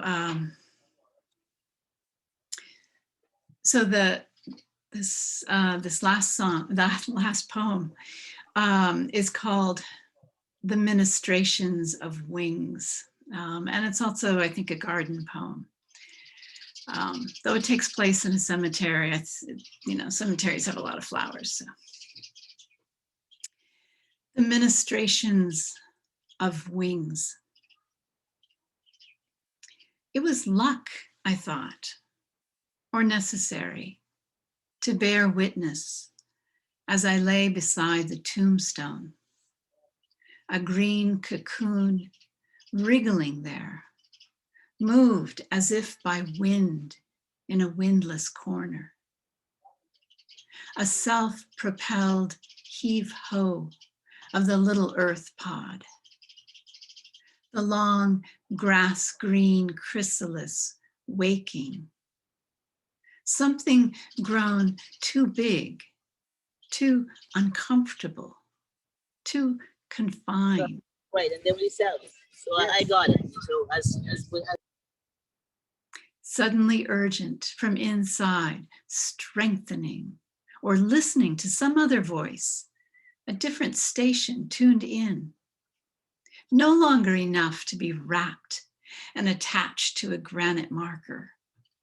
And I've felt the cousin of this feeling when I can't sleep and lie paralyzed, waiting for release. So I stayed to see what I might learn. This transformation, which I've had an idea of, had tucked away as something that happens. Diagram, 3rd grade. The miracle of mush, of worm to flight. The concept had so long been cocooned away from curiosity or whatever it is that renders the new. And what is the difference, after all, between idea and reality? Idea floats unanchored. Reality is the blood-born child of time. Striations on the leather of the worm, its prefigured hide, palate, and apparition of what will be. Imago, from green seasons and sun. Given a gravestone to protect its generation. The promise of spring under the cover of cocoon, of chrysalis, puparium, gymnastic genes, gyrations of genesis. I hunkered down to watch the spectacle of one thing becoming another. The change already there just to unfold and ungather. Yet I grew impatient and minute bound as the chrysalis lid cracked its lid, and long after an appendage emerged, a climbing out that took many deep breaths. Segments of leg uncrumpling, claw, tarsus, tibia, femur. Each new arrangement completed, inhabited, abandoned for the next. Trochanter, coxa, curled knot of wing. The arching of the abdomen, its sheen wrestling into light. its whole being tasting, tense. It trembled, and I felt my own body dying as I watched the painstaking leave of place, the gleam dulling beneath the hardening hand of air. It was my own something. No, nothing of mine at all. Yet I lay there in its Easter. I cameraed frame after frame as if to make it happen. I did nothing but unfold some wrinkle of brain. All this unconscious insect life, the brilliant green, the glistening iridescence. Where is this in me? The seeing, its question alone ought to metamorphose the who I am in this life. I must not sleep, and yet I do, and dream of wine, a shadowy cellar filled with delectable things. The womb of my mother is never far. I tell this emergent winged thing, you will fly off, the worm still inside. The world only sees what it sees, forgetting its own dark crawling out of. I swear I got up from that grave that spring, yet I didn't and will not ever. It's time that flickers us, turns us silvery, humming and brimming into its ministry.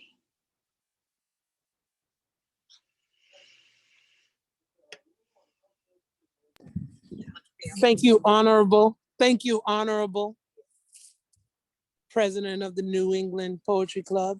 How's that song go, Tony? How's the song go?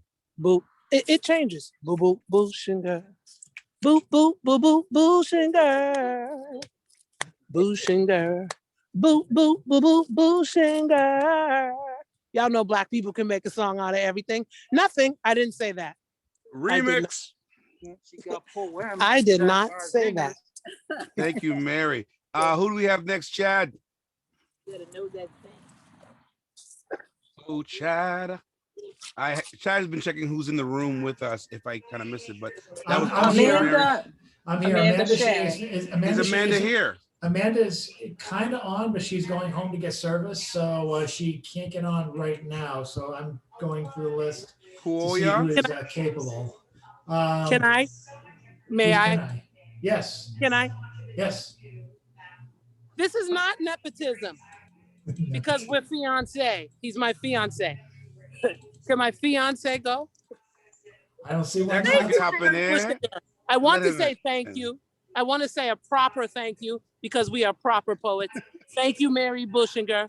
Thank you, Porsha Olayiwola, the greatest voices on deck in our cities. Thank you, Boston and Cambridge, for giving us that love, for showing us so much. I'm full of gratitude. I'm next. Dexter, you're on. 1, 2, 1, 2. What's up, everybody? Hope everybody's doing good. It's a nice day. Stand up regular? All right. I write poems to mind track. How many dents are on the moon? A clearing in the sun's flare reveals a universe shimmering on a wavy surface that dwells a galaxy of nerves that channels surge, wind-blown ripples.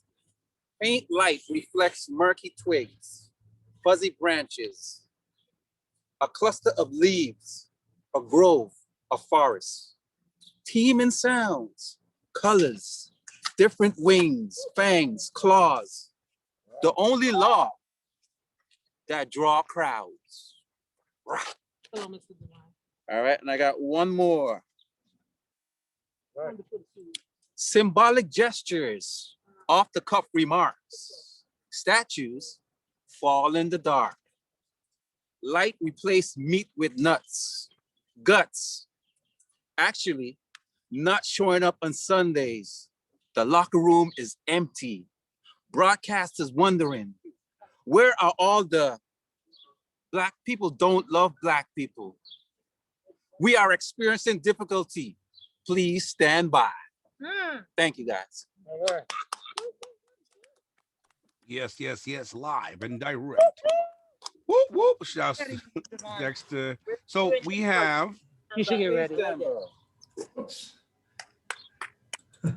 Chad, the man in the sky. What do you have on deck, Chad? Well, it looks like until Amanda gets into a better position where she can perform, and with no sign of Kira Dutt, we do have Christina Davis. If she I is, saw Christina Davis there. Let's go, Christina Davis. Whoa. Live. Christina Davis, forgive me. Oh, okay. Yeah, I did. As promised, I jumped into Walden Pond today in my underwear and I've just dried off. So, okay, let me get these poems up. I'm just gonna read 4 poems that I'm so honored to read in this garden of poets that Toni has so lovingly grown for us, of us. And I wanted to dedicate this first poem, which is called Cradle of the Real, to Toni. She is such a great mothering force and force for the good in our community. And just the other day, I happened on this great line by Bob Kaufman, in which he says that all he wanted from his poems was to, quote, father a truth or two. And I would say that Toni has certainly mothered many a truth. Okay, Cradle of the Real. A mother frees a fact into the world. Is it pretty or beauty? You, man, also. There are no unequal facts. The body stands in its exit, a skin for whatever is there. A mind's no arrow pointing down. Oh, mother, mother, we were not sorry on the ground. Okay, I'm going to read this poem called Nayborn, and it's just a made-up word that means both born near and the struggle for nearness, and also born away by forces and systems that would constrict us from our possible nearness to others. Nayborn. I did not let gradually myself be privatized. I didn't come to live in someone else's idea or let man plant the attribute of badness inside my mind or rain shame on the same places as my pleasure. I came and could not conserve myself, crawled and was stood among introductions, fell and raised myself up again. For such as I am eligible. I did not come in the posture of apology. I am the body here for the ones buried. Out of the womb, I came. Out of the womb, you came. Out of the wombs, we came, dragging this cord. This animal I am being human in. This nakedness from which we are not dismissed, this part of us that is fear of us, it occupies me, this errand out of narrowness, this skull healed too soon into descriptions of a ceiling. I do not think our mind should be so many descriptions of a ceiling. I did not let the names fall asleep on the named. I do not speak the sentences that sell things. On earth, where the cost of anything is, the amount of existence spent on it. I came and testified with my body. You came and testified with your body. Though it's not Your pain I'm having, not my pain you can have. The stranger I know to be you. The stranger you know me to be. So we continue the contrary journey. Do I have time to read one or two short ones? I would One say more, so. sister, one more, please. Right. One more. Okay, amendment. Amendment. It has an epigraph by Bernadette Mayer. I have hope in the sum, capital S, sum. The love of each of us for some of us for all of us, equally valued being in this world, most evident in its failure. And what would come if it were welcome? If learning were to prepare a self with which to welcome the unfamiliar bias, where a child can safely be a child, is justice. Thank you.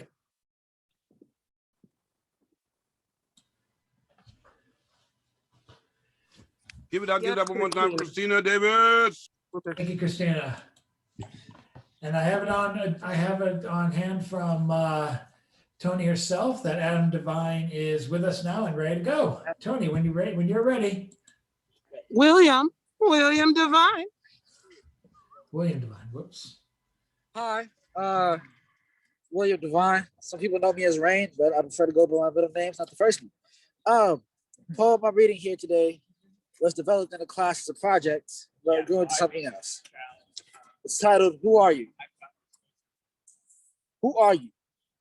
What are you? I mean, truly. Are you the type of person afraid of your own thoughts, your inner beauty, or are you the type of person in fear of your shell? The space where your soul dwells, or are you proud to be you? Regardless of the hate, when your mind, spirits, and body truly resonate and negates the hatred around you. Peace is a sound you truly know, and inner and outer peace is what you show. Do you know who you are? You probably think you do. Believe that there is nothing new, but I am here to tell you that we are in an everlasting change. Things that were normal become strange. We lose and we gain. We feel sorrow and we feel pain, and those things build us up and break us down, and that cycle goes around. It repeats because life goes on as long as the heart beats. So do not be afraid of yourself. Embrace your pros and your cons, because epiphanies hit at the break of dawn. Now, people like to tell me who I am, but let me set the record straight. I am not bound by the restraints that are the words of others, the familial shackles of my sisters and brothers. My mind is in a continuous shift, yet my personality is solid. And it is because of this, my words can uplift or tear down. And because I have that ability, I am proud to be me. Flaws and all, for I can see that I am flawed perfection, just like every other human being. I'm not that aggressive, aggravating adolescent. I bombard people with bold questions. Yes, this is true. But that doesn't make me any less considerate, simply because I decide to look for a deeper truth. Yet there are still things we must discover about ourselves and about others. So I ask you again, who are you? Do not be afraid to look. Do not let yourself off the hook, but don't go trying to find the answers in the book. Ask yourself, don't do it out loud, but when you figure it out, I hope you stand proud. Thank you. All right. Thank you very much, Mr. William Devine. Fine. May I please have like a minute and 40 seconds, dear hosts? No more, no less. You may. Thank you so much. I'm obedient. Who you just who you just heard on the mic was a young person headed to high school in Cambridge. That is the might of poetry. That is what actually happens. I'm not around anybody, y'all see? That is actually what happens when you allow poets in the garden. When you begin to allow different people, different vegetables, you start to taste different vegetables. We're all in this jungle together. And we all vibing off of each other.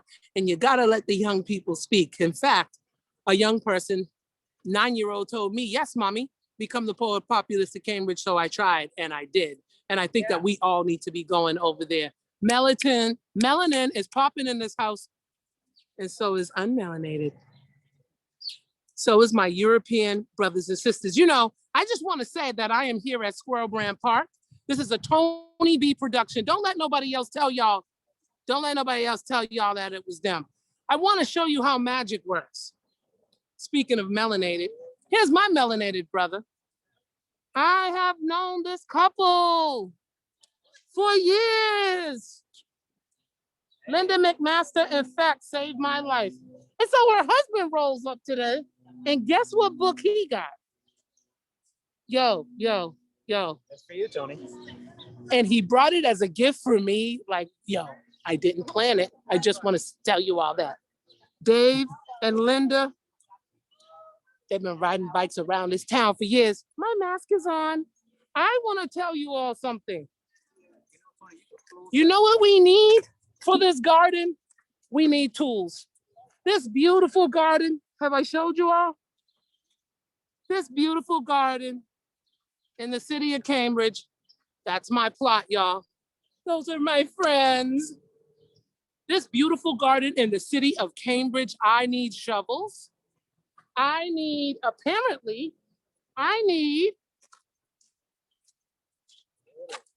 a water, a pump. Y'all, I'm just begging because my money's funny. Guess what, y'all? We ain't got no tools. We need tools. Listen, I will take contributions, and this is not for Poets in the Garden. Again, I'm not around anyone. This is not for Poets in the Garden. This is for the entire garden of Squirrel Brand to partake. We need shovels. We need a couple rakes. They need to be brand new. We'll take them used. It's just about how do you continue to engage in community? You know, melanated and all types of people are going to come in this yard and they're going to need to work. And we actually need the tools. I don't even need the money.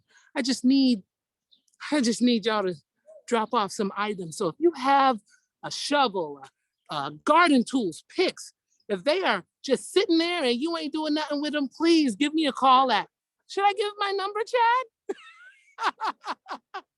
857-236-8493. Please give me a call. Stop by so we can get this place to looking nice. Colorful people in colorful neighborhoods need nice tools too. That's my public service announcement. Hashtag we need tools. We need tools. Hashtag. Hashtag that was way more than 1 minute, 40 seconds, Toni. Say it. Get it. Well, we're gonna keep it moving. We have a couple more really wonderful people to go along yet. We are you Melanie is here. You Melanie is here via a video, which I'm about to share, which Toni gave to me. So thanks to you, Melanie, and thanks to Toni. So in a moment, I will share the video page and you should be able to share sound. So give me 1 moment, please. Shouts to you, Melanie. Long time she's been in the poetry scene out there. Thank you for having me. It's beautiful to hear all the beautiful poems. Peace, my Oh. So is Melanie here? I am, but I am here, but please do show the video. Thank you. Okay, yes. 1 moment, please. And by the way, if you saw that YouTube page, I don't know why the hell I have so many Fox News clips. It's Umeleni. It's Umeleni. Umeleni. My apologies. That's okay. Thank you. Sharing the sound, and I am sharing the piece. For my mother. And some mothers mothers carry handbags with endless assortment of lipsticks, perfumes, receipts, scrunched up dollar bills, credit cards, a cell phone hidden in between the crevices, but mine. The heck is going on here? Mine carries It's already playing. always Yes, on but it search doesn't for seem to plants or be flowers that need asylum. a sound. Chad? Yes. We can hear it. It Chad, just did needs you to go. Oh, sorry. We can hear. We can did you hear. restart it? You can't hear it, correct? No, We chat. can. We can hear it. Just restart it. If we can hear it, just restart it and let it go. Perfect. Okay, then. I'm not sure why I can't hear it, but let's go. Awesome. Gardening, a poem for my mother. Some mothers carry handbags with endless assortment of lipsticks, perfumes, receipts, scrunched up dollar bills, credit cards, a cell phone hidden in between the crevices, but mine carries a hoe and a box, always on search for plants or flowers that need asylum. So, Mommy, tell me what those are? And I, too, now a mother, mostly carry journal and pen, collecting ideas, words, hoping, dreaming, praying they grow.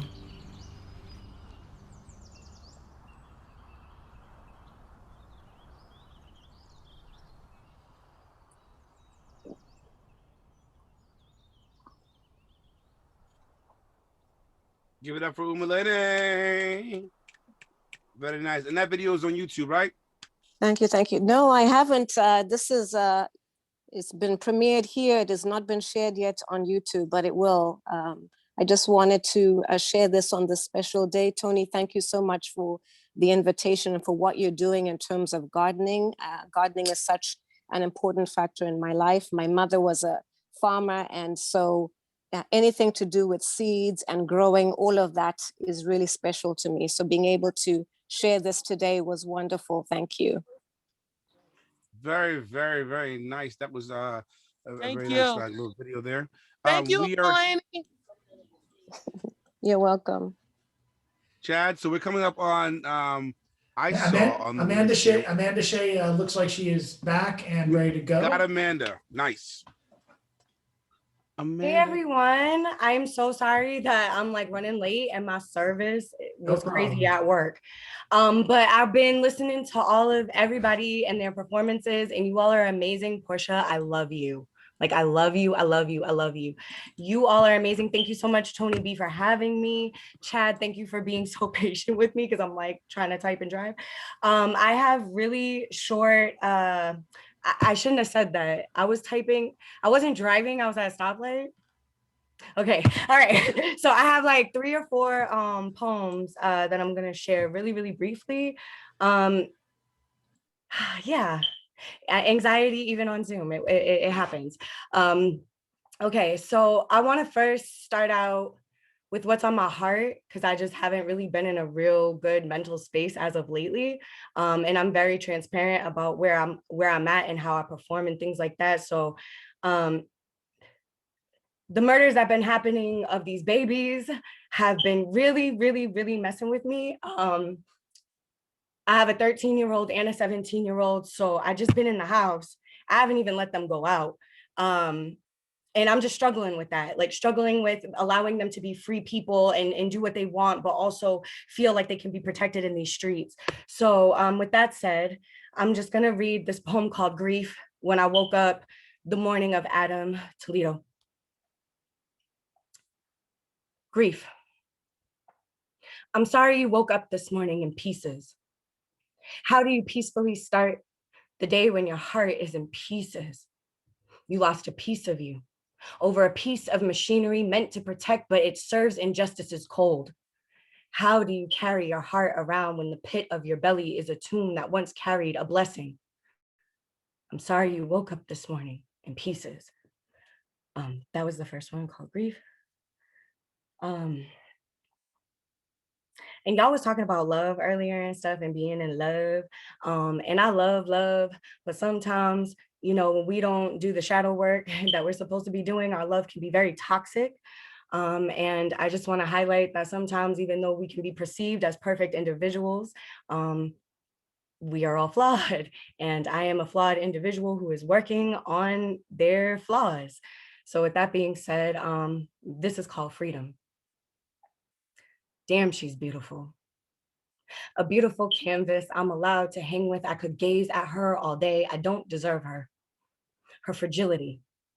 I'm too rough. In fact, I hurt her. Her heart.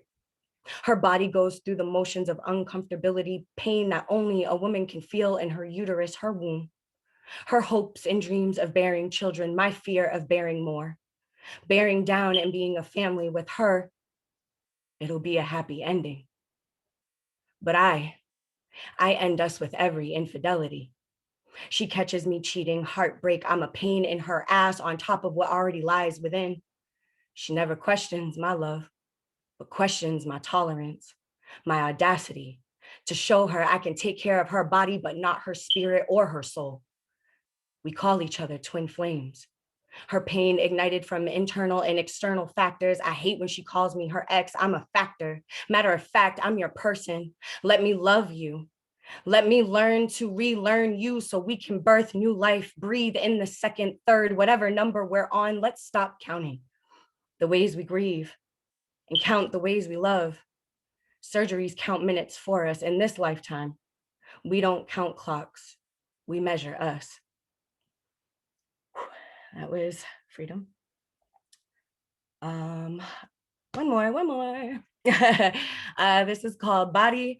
I wrote this last year, February 11th of 2020, 5 days after my birthday, 5 days after I needed to receive surgery. I was dealing with a lot of pain in my neck and my shoulder. And I kept going to the doctor for over 5 years, just trying to figure out what the problem was. And they kept sending me home without even checking everything. I would leave with not even an MRI. And it just reminded me of how much we deal with in the healthcare system as Black bodies with not being heard, not being believed. Yeah, and this is kind of my anger for that, because I feel like if they would have listened, like I listened to my body, they might have would have saved me from obtaining a surgery that I really don't need. So I do need, but don't need, if you understand what I'm saying. This is Body. I used to love my body.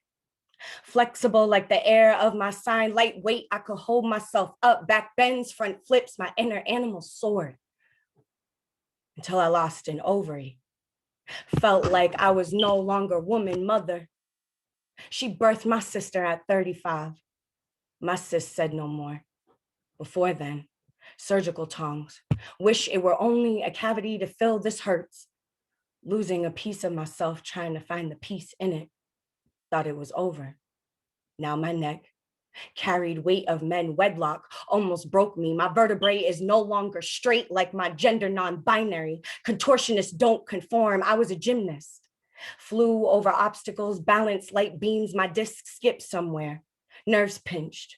Blood clots form pretty little circles. This ring around my finger reminds me of burns.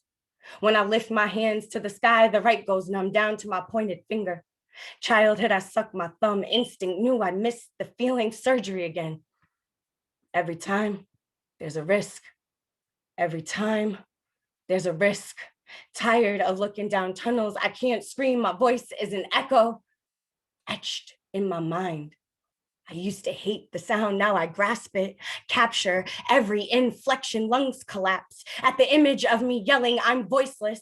It invades my power, silences my journey. I'm mad. I'm hurt. I'm pissed. Why is it so dark? I loathe the light. It teases me, tells me to look within myself while doctors are steady taking away body parts, examining the damaged goods discarded. Always a spectacle. I need a miracle God's plan.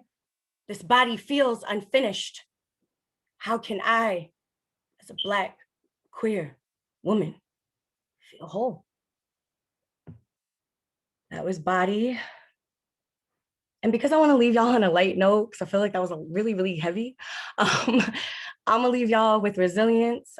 This is a poem dedicated to my mother, dedicated to all Black and brown women, because we are resilient. I'm gonna try to get this from memory because I have it in my spirit, but because of the times that we're in, it's really, really hard to focus and navigate on memorization. So forgive me if I stutter or stumble over this.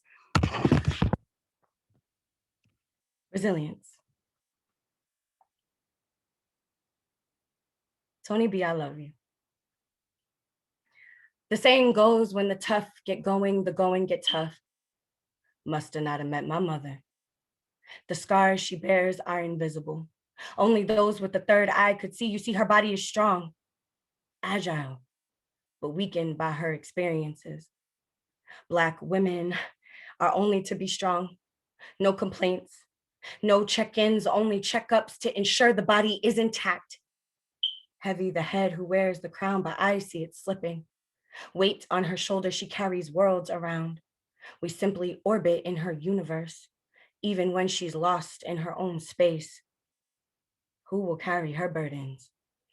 I mean, her anxiety, her bipolar, her depression, her wallet. She don't need no man, but society's price tags tells her different stories. Fairy tales unbeknownst to her for. She's a dollar in a dream mentality. Don't worry, I got this swag. I could do bad all by myself. No 2 cents to rub together, but rubbed out meals. Who will nourish her soul? It's tired, been beaten by life and family who cast her away, didn't want to help her rewrite her wrongs, running away from generational trauma. She's out of breath. Panic attacks her nervous system. Like a baby she birthed, she self-soothes. Resilient. Black and brown women overcome so many obstacles. And when asked, how are you? They reply, my mother replies, I reply, I'm fine. Thank y'all. Thank y'all, thank y'all, thank y'all so much. Thank you, the Poetry Mashup. Thank you, Toni Bee. Thank you to all the beautiful poets who are on here today. National Poetry Month. Got to keep speaking our truth and telling our stories. Thank y'all. Thank you, Amanda. Give it up one more time for Amanda Shea. Shad. That was wonderful. Crystal Valentine is up and ready. Crystal Valentine's here doing her thing. Give her up, give it up, give it up, give it up, give it up, give it up, give it up. Hi everybody. Thank you so much, Toni Bee, for inviting me to read with these amazing poets. I'm super excited to be here. I have 3 poems that I'm going to read for you. The first poem is about hunger. I am working on a series of poems about Black Madonna, who is basically the Black Virgin Mary. And I'm writing these poems personifying Black Madonna as a way to talk about my mother and other Black women and Black femmes, because a lot of the times we have to replenish other people's gardens and we never get to really replenish our own gardens. So I just kind of wrote this poem looking to see what would it be like if my mother was a bit selfish, if my Black Madonna was a bit selfish. So here we go, the first one.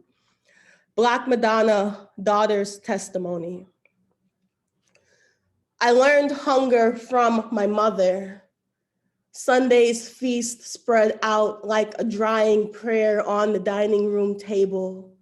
Cow's neck, pig feet, a garnish of shaved lamb, different creatures of God's Genesis strangled into sleep, steamed out of their innard pink just to calm my immaculate need. This is how she mothered, spooning me whatever her bare, blessed hands killed was her favorite form of worship, a stinging ritual she returned to no matter the cost or season. Yesterday, a silk flared dove landed like a piece of air on our back porch. She stared at it for so long, its world soured red. My mother doesn't understand the purpose of beauty, doesn't know where to make the first incision or how to feel for the base of beauty's skull.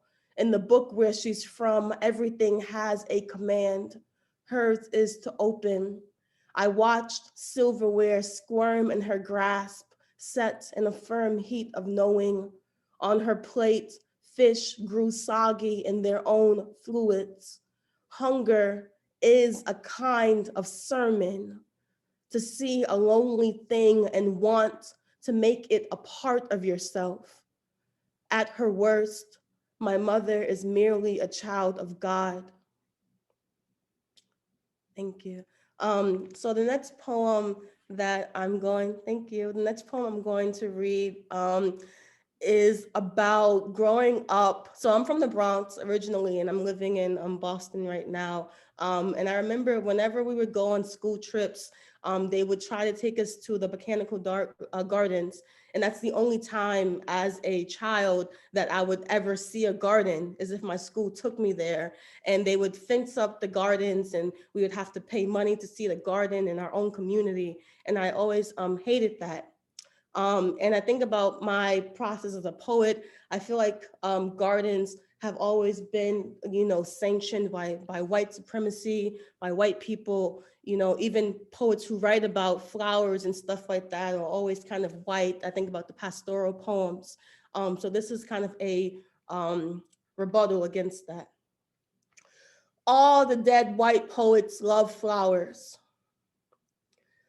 I had never seen a flower in real life until 7th grade, when Miss Garcia took our class to the botanical gardens, though we all wanted to go to the Bronx Zoo so girls could slip in between the bars of the lion's den and make out with the boys.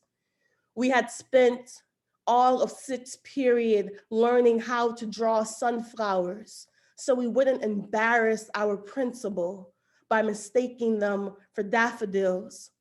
They fenced up the sky so pigeons couldn't shit on the fields of azalea and magnolia and lobelias and narcissi. And yes, I knew the names of all the flowers I had never seen, spelled strange and unbelievable, like Rosanée and Leticia, Demetia and Lacandria, names mispronounced as weed when translated out of its mother tongue. What is a name but a translation of color?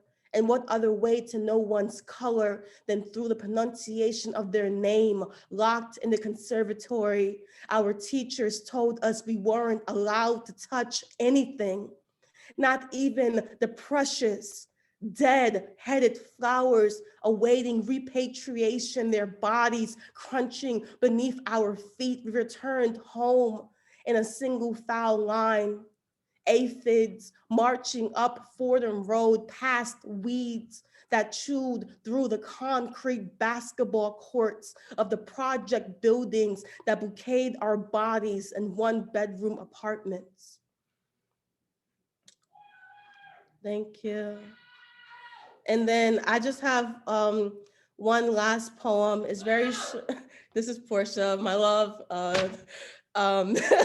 I have one last poem, and here she comes. It's inspired actually by Amanda Shea. I wasn't gonna read this poem, but then I heard Amanda Shea talking about just the absolute madness of police brutality and the constant murder of Black and brown bodies.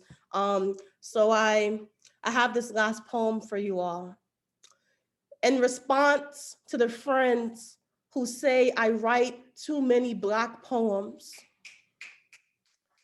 a man, woman, child, person died today, yesterday, tomorrow. They look just like me. I still call their names.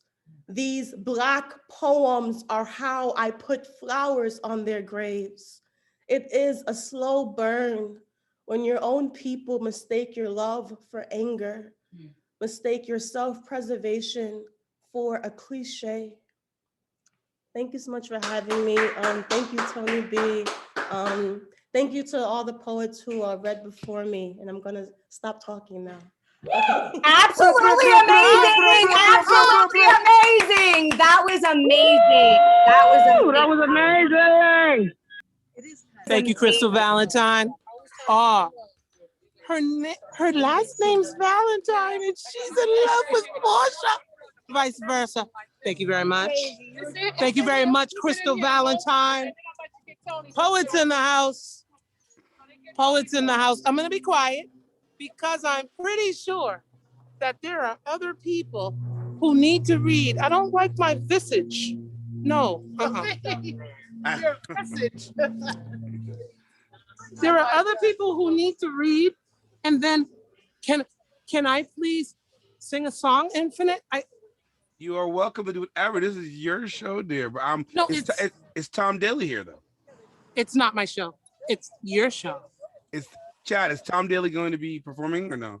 I have been searching for him all through the list, and I have not seen him. I do not know where he is at this point. I can try and find him and page him. I was enjoying too many of the poets to try and get him on Facebook, but as of right now, the short answer made long, no, he's not here.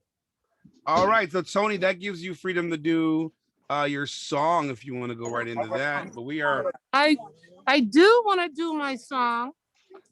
Hi, Dad. Thank you very much. I just want to show you all the community that gathered here today. Bye. Bye, family, who I'm not going to put on the screen. Oh, gee, Mary Buchinger want to hear me sing. That's what you want to watch. Are we finished? I just wanted to walk away from people because I wanted to take off my mask and be comfortable. That is so the program. I wanted to say, Chad and Lizard Lounge King, is there anyone still waiting in the queue to read their poetry? Not to the best of my knowledge. Not to my knowledge, and I think, so Mary Buchinger, before Toni reads, I think we need to hear from the Lizard Lounge. Lizard Lounge in the house. Infinite the Ghost. I met Infinite at the Lizard Lounge. I've had a wonderful time here. And we want you to read Infinite. Infinite the Ghost, Lizard Lounge fame. I understand him in a different way because we're culturally connected and he's awesome. And everyone's here to spit some poetry. So I want to actually hear from Infinite, please, if you would allow me to put you on the spot. And also Chad, if you would allow me to put you on the spot. And then can I end with a song that I feel like connects all of us? Hi, Logo Lucio. So I'm gonna. Chad, I'm fine with going now and then letting you go if that's what you want to do. Is that fine? I say go. Go, Marlon. Next to the mic, we have our infamous host of Stone Soup Poetry. Oh, wait, me? Oh, okay. He's been hosting Stone Soup for about 100, 150 years, ever since Jack Powers passed away. Of course, I just want to show y'all that I'm within the law because no one's around me. But Chad, on the other hand, he has his moments. But what he does do and what he has maintained is an online poetry group throughout the entire pandemic. I'm not talking mess. I'm just saying there are other groups that couldn't continue going and some folks who did. And Stone Soup is one of them. And I also want to say, if you can feel it, you can speak it. Jadi's forum is online. My poets of color who happen to be queer, LGBTIA, y'all better run home. Jadi got some love for you waiting there. So there are only really a couple of poetry communities that have stayed alive in Chad Parento. We honor you and we're glad that you're here and we're glad that you have provided us vegetables with a voice. Chad Parento. That's what that is.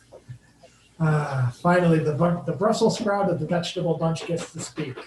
I wasn't expecting to. I know someone out there loves Brussels sprouts. I know it.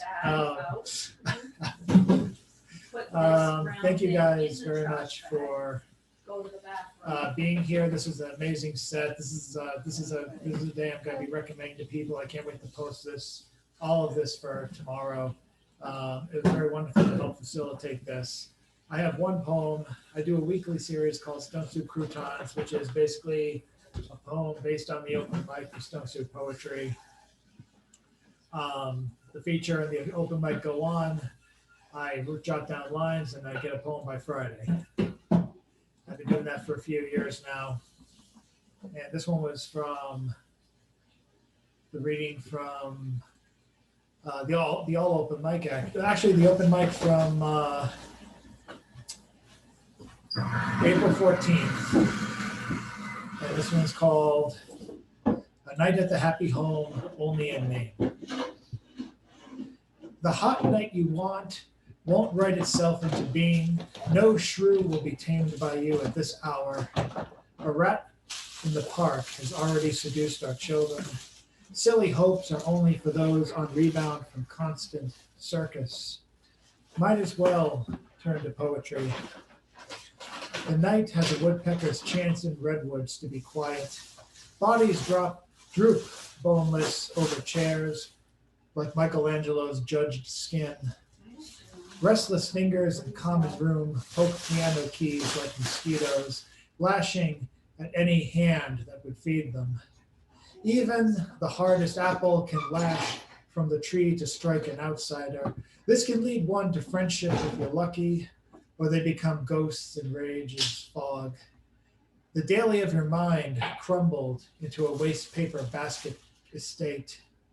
Stuck like a toad sucker in a frog pond, go and bite old bark out of spite, or cross the great divide between hurt and heal.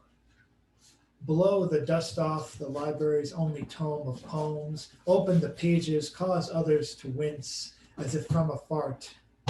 Its old pages nibble at your fingers like a baby puppy. Stanzas with swears are highlighted in disbelief, as if tattling on a tryst in the boiler room. A loose paper falls out with the awful poem you might have written yourself. In an oasis of relief, first signs you are not alone, only next. The blueprint to cure stays on you, a colored stain you can't mix, the mark of the poetry bug, tip that gives blood back.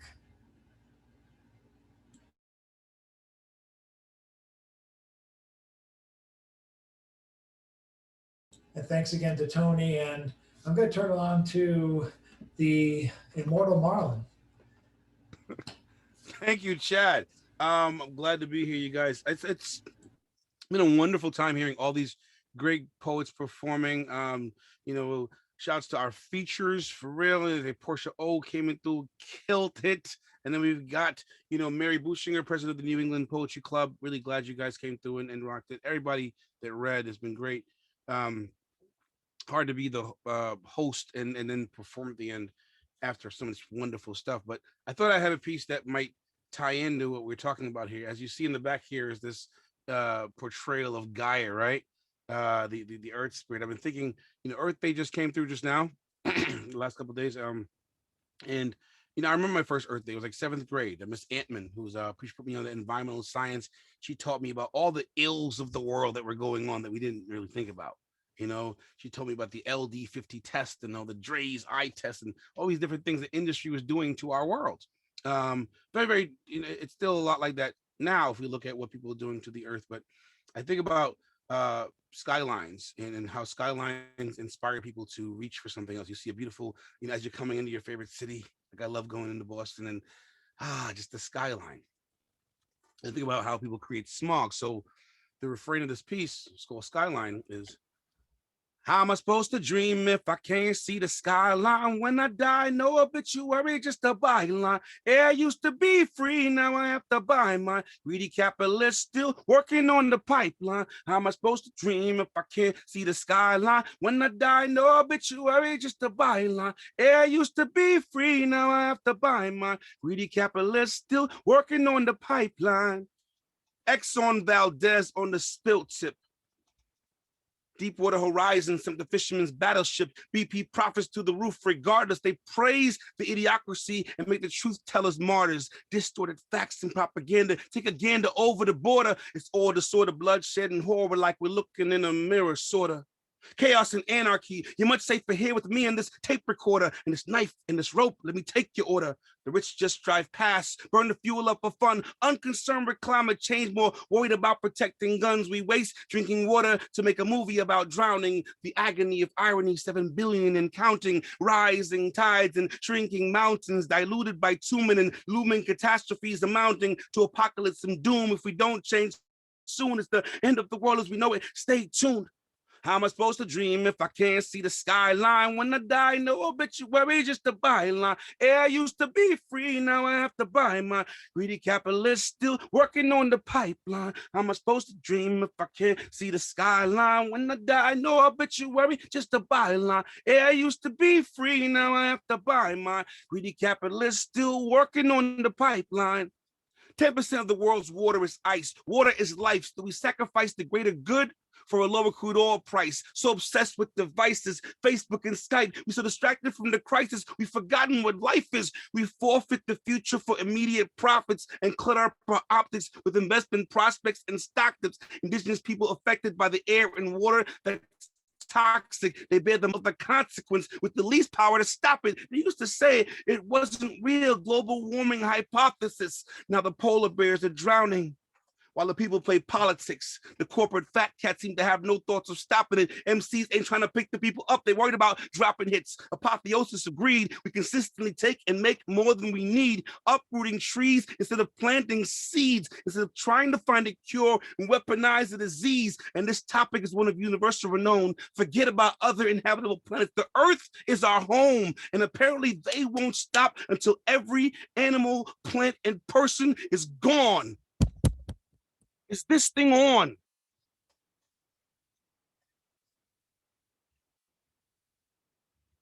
And that's my piece. So thank you guys for being here. Everybody, you can unmute yourselves and get loud. Let's be loud. Let's be loud together like we used to be back in the day when we was out there at the spots. Everybody just get loud. Get loud. But you don't have to be in the loud. Be loud.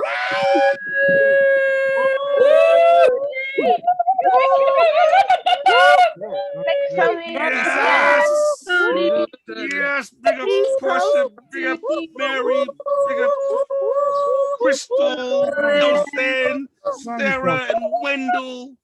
Everybody. Thank you so much, Christina Davis, Wilson, yes.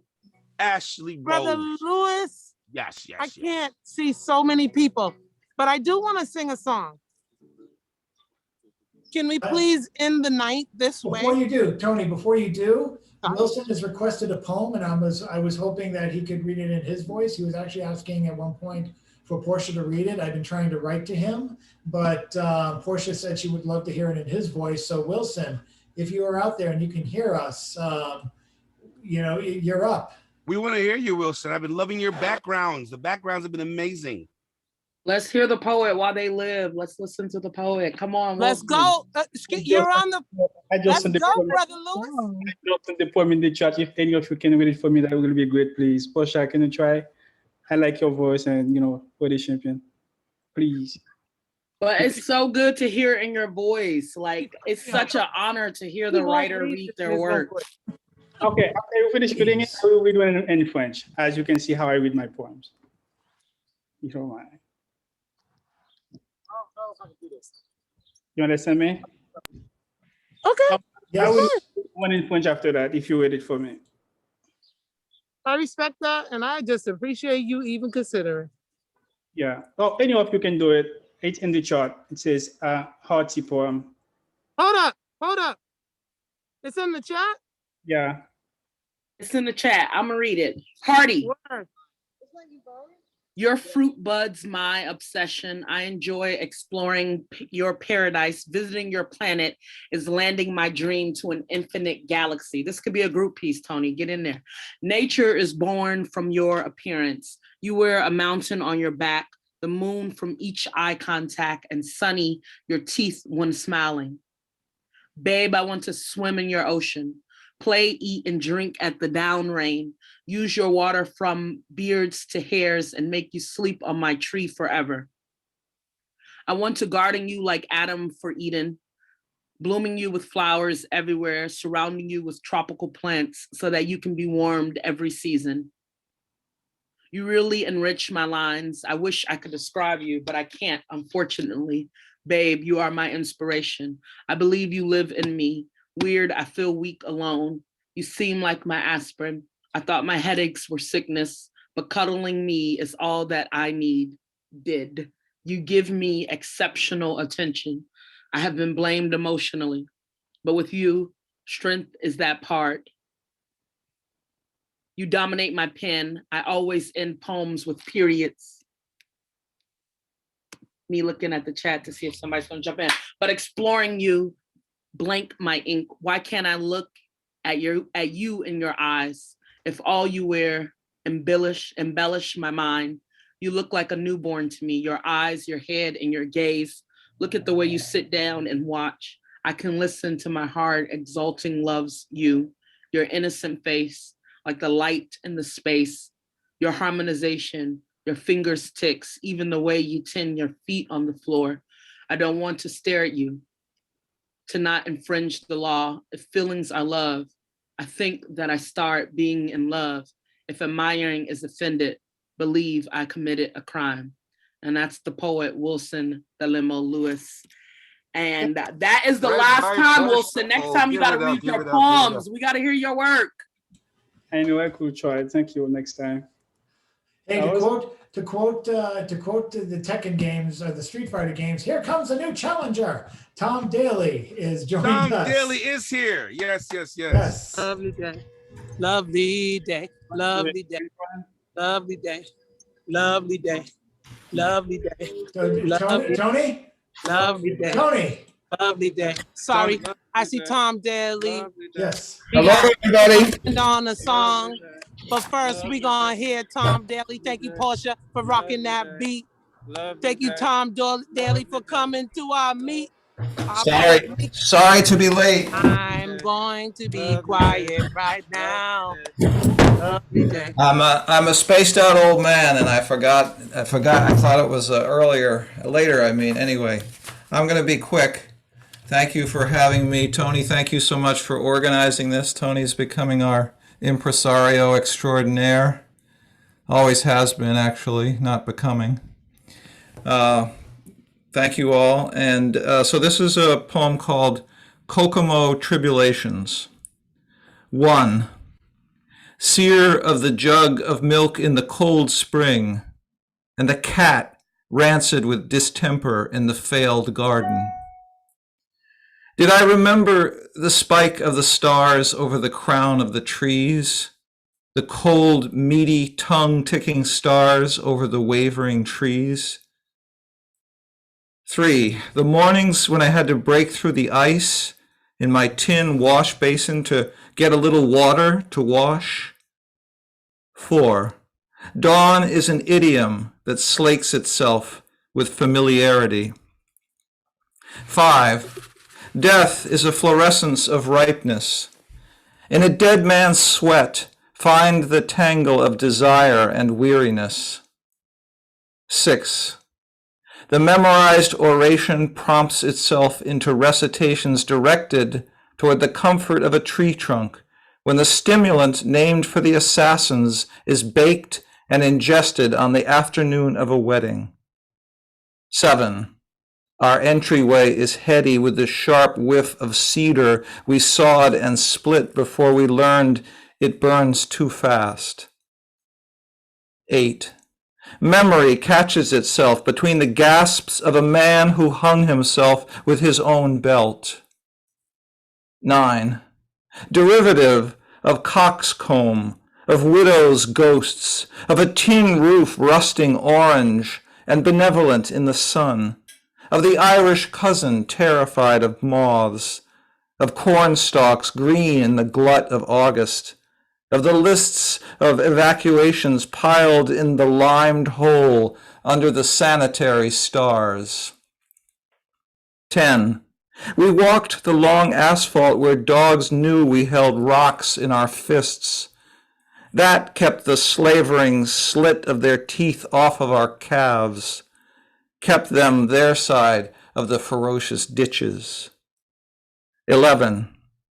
Death is exactly what happens between a nightmare and the change in the velocity of the whir of the white noise machine. Are you in touch at that moment with your six-pointed, star-quilted legions, your soothsayers, the foes you fend off with your profane prostrations in the sawdust? 12. All the stars are crowding through the home brew barrel vault of trees over the curving dirt driveway after the pig roast. We've had our rock sweat saunas and cooled off in the lukewarm water of the trench. The 8-track tape machine is snagged on the last notes of Jimi Hendrix's Little Wing and the opening strains of the precipitant stardust that rims the blade of our forevers. Thank you. That's all I got. Thank you very much. Give it up for Tom Daly doing a stizzle. Shouts to Thanks so Tom. much, Tom. I think now we're left with the closer by I'll Toni be Bee. loving you always. Oh, sorry, I didn't even No, know I was on. continue. Go ahead. Just flow.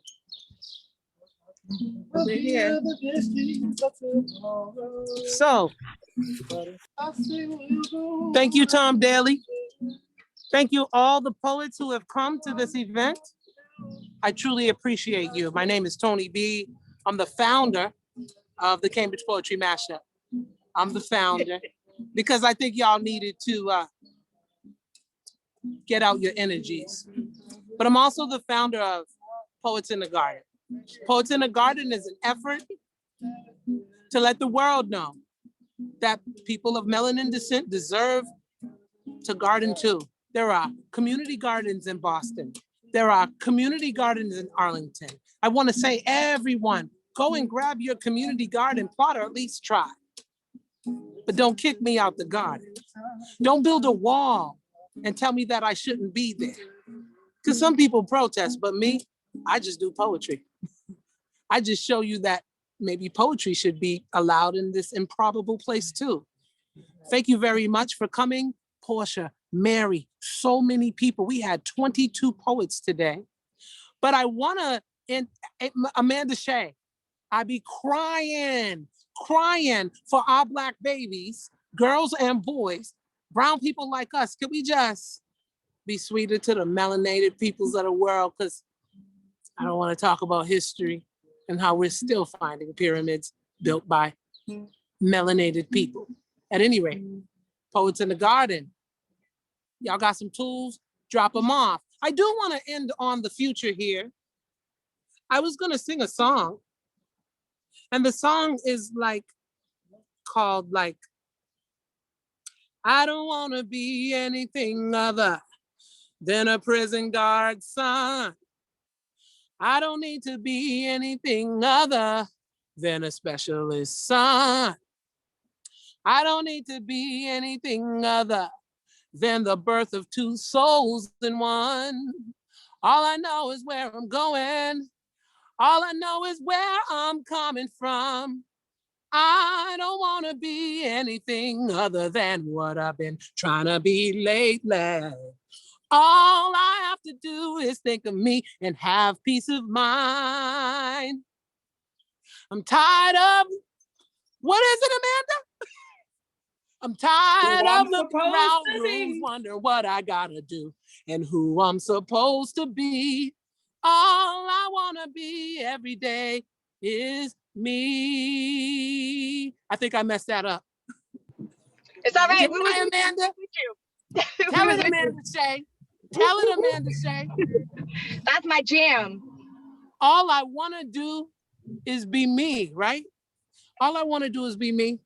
And I want you to be you. Thank you very much. I do want to say that go to poetrymashup.org. I thank all of our sponsors. I think I said your names before, right on the dot. Cambridge Arts, Bridge Scythe, Writers Without Margin, Stone Soup Poetry. Thank you very much. Thank you too, also to Tom Daly, who told me, Toni Bee, are you writing? He knows I need to. Thank you, Tom Daly, for your wonderful words. And Chad Parental, thank you for your support. I do also want to say thank you, Infinite the Ghost. I act like a ghost, and yet you showed up. Thank you so much for everyone, all of the supports. On May 15th is Future Leaders Read. They're going to be in person at Starlight Lounge in Central Square, Cambridge. We got our young people on the stage. Let the world know that Cambridge got diverse people of all shades and colors and ages, and we on this poetry shift. Thank you very much. Thank you very much, poets. Love you guys. Thank you, everyone. Have a good night. Thank you for coming. The We're poetry signing off. mashup, Cambridge Poetry Mashup. Thank you, Porsha. I appreciate you, Christina. Thank you, team. Appreciate you, team. Thank you, Chad. I appreciate you, Sarah Tuttle. Yes, Amanda Shea for dancing along with me. What up, Chris O'Carroll? We're gonna do a reading together. Thank you, Sister Davis. I appreciate you being here. I also needed to owe you a call as well. Thank you, Chad and Infinite, for making the poetry mashup happen. Chad, you're the man. Long time no see, brother. See you soon.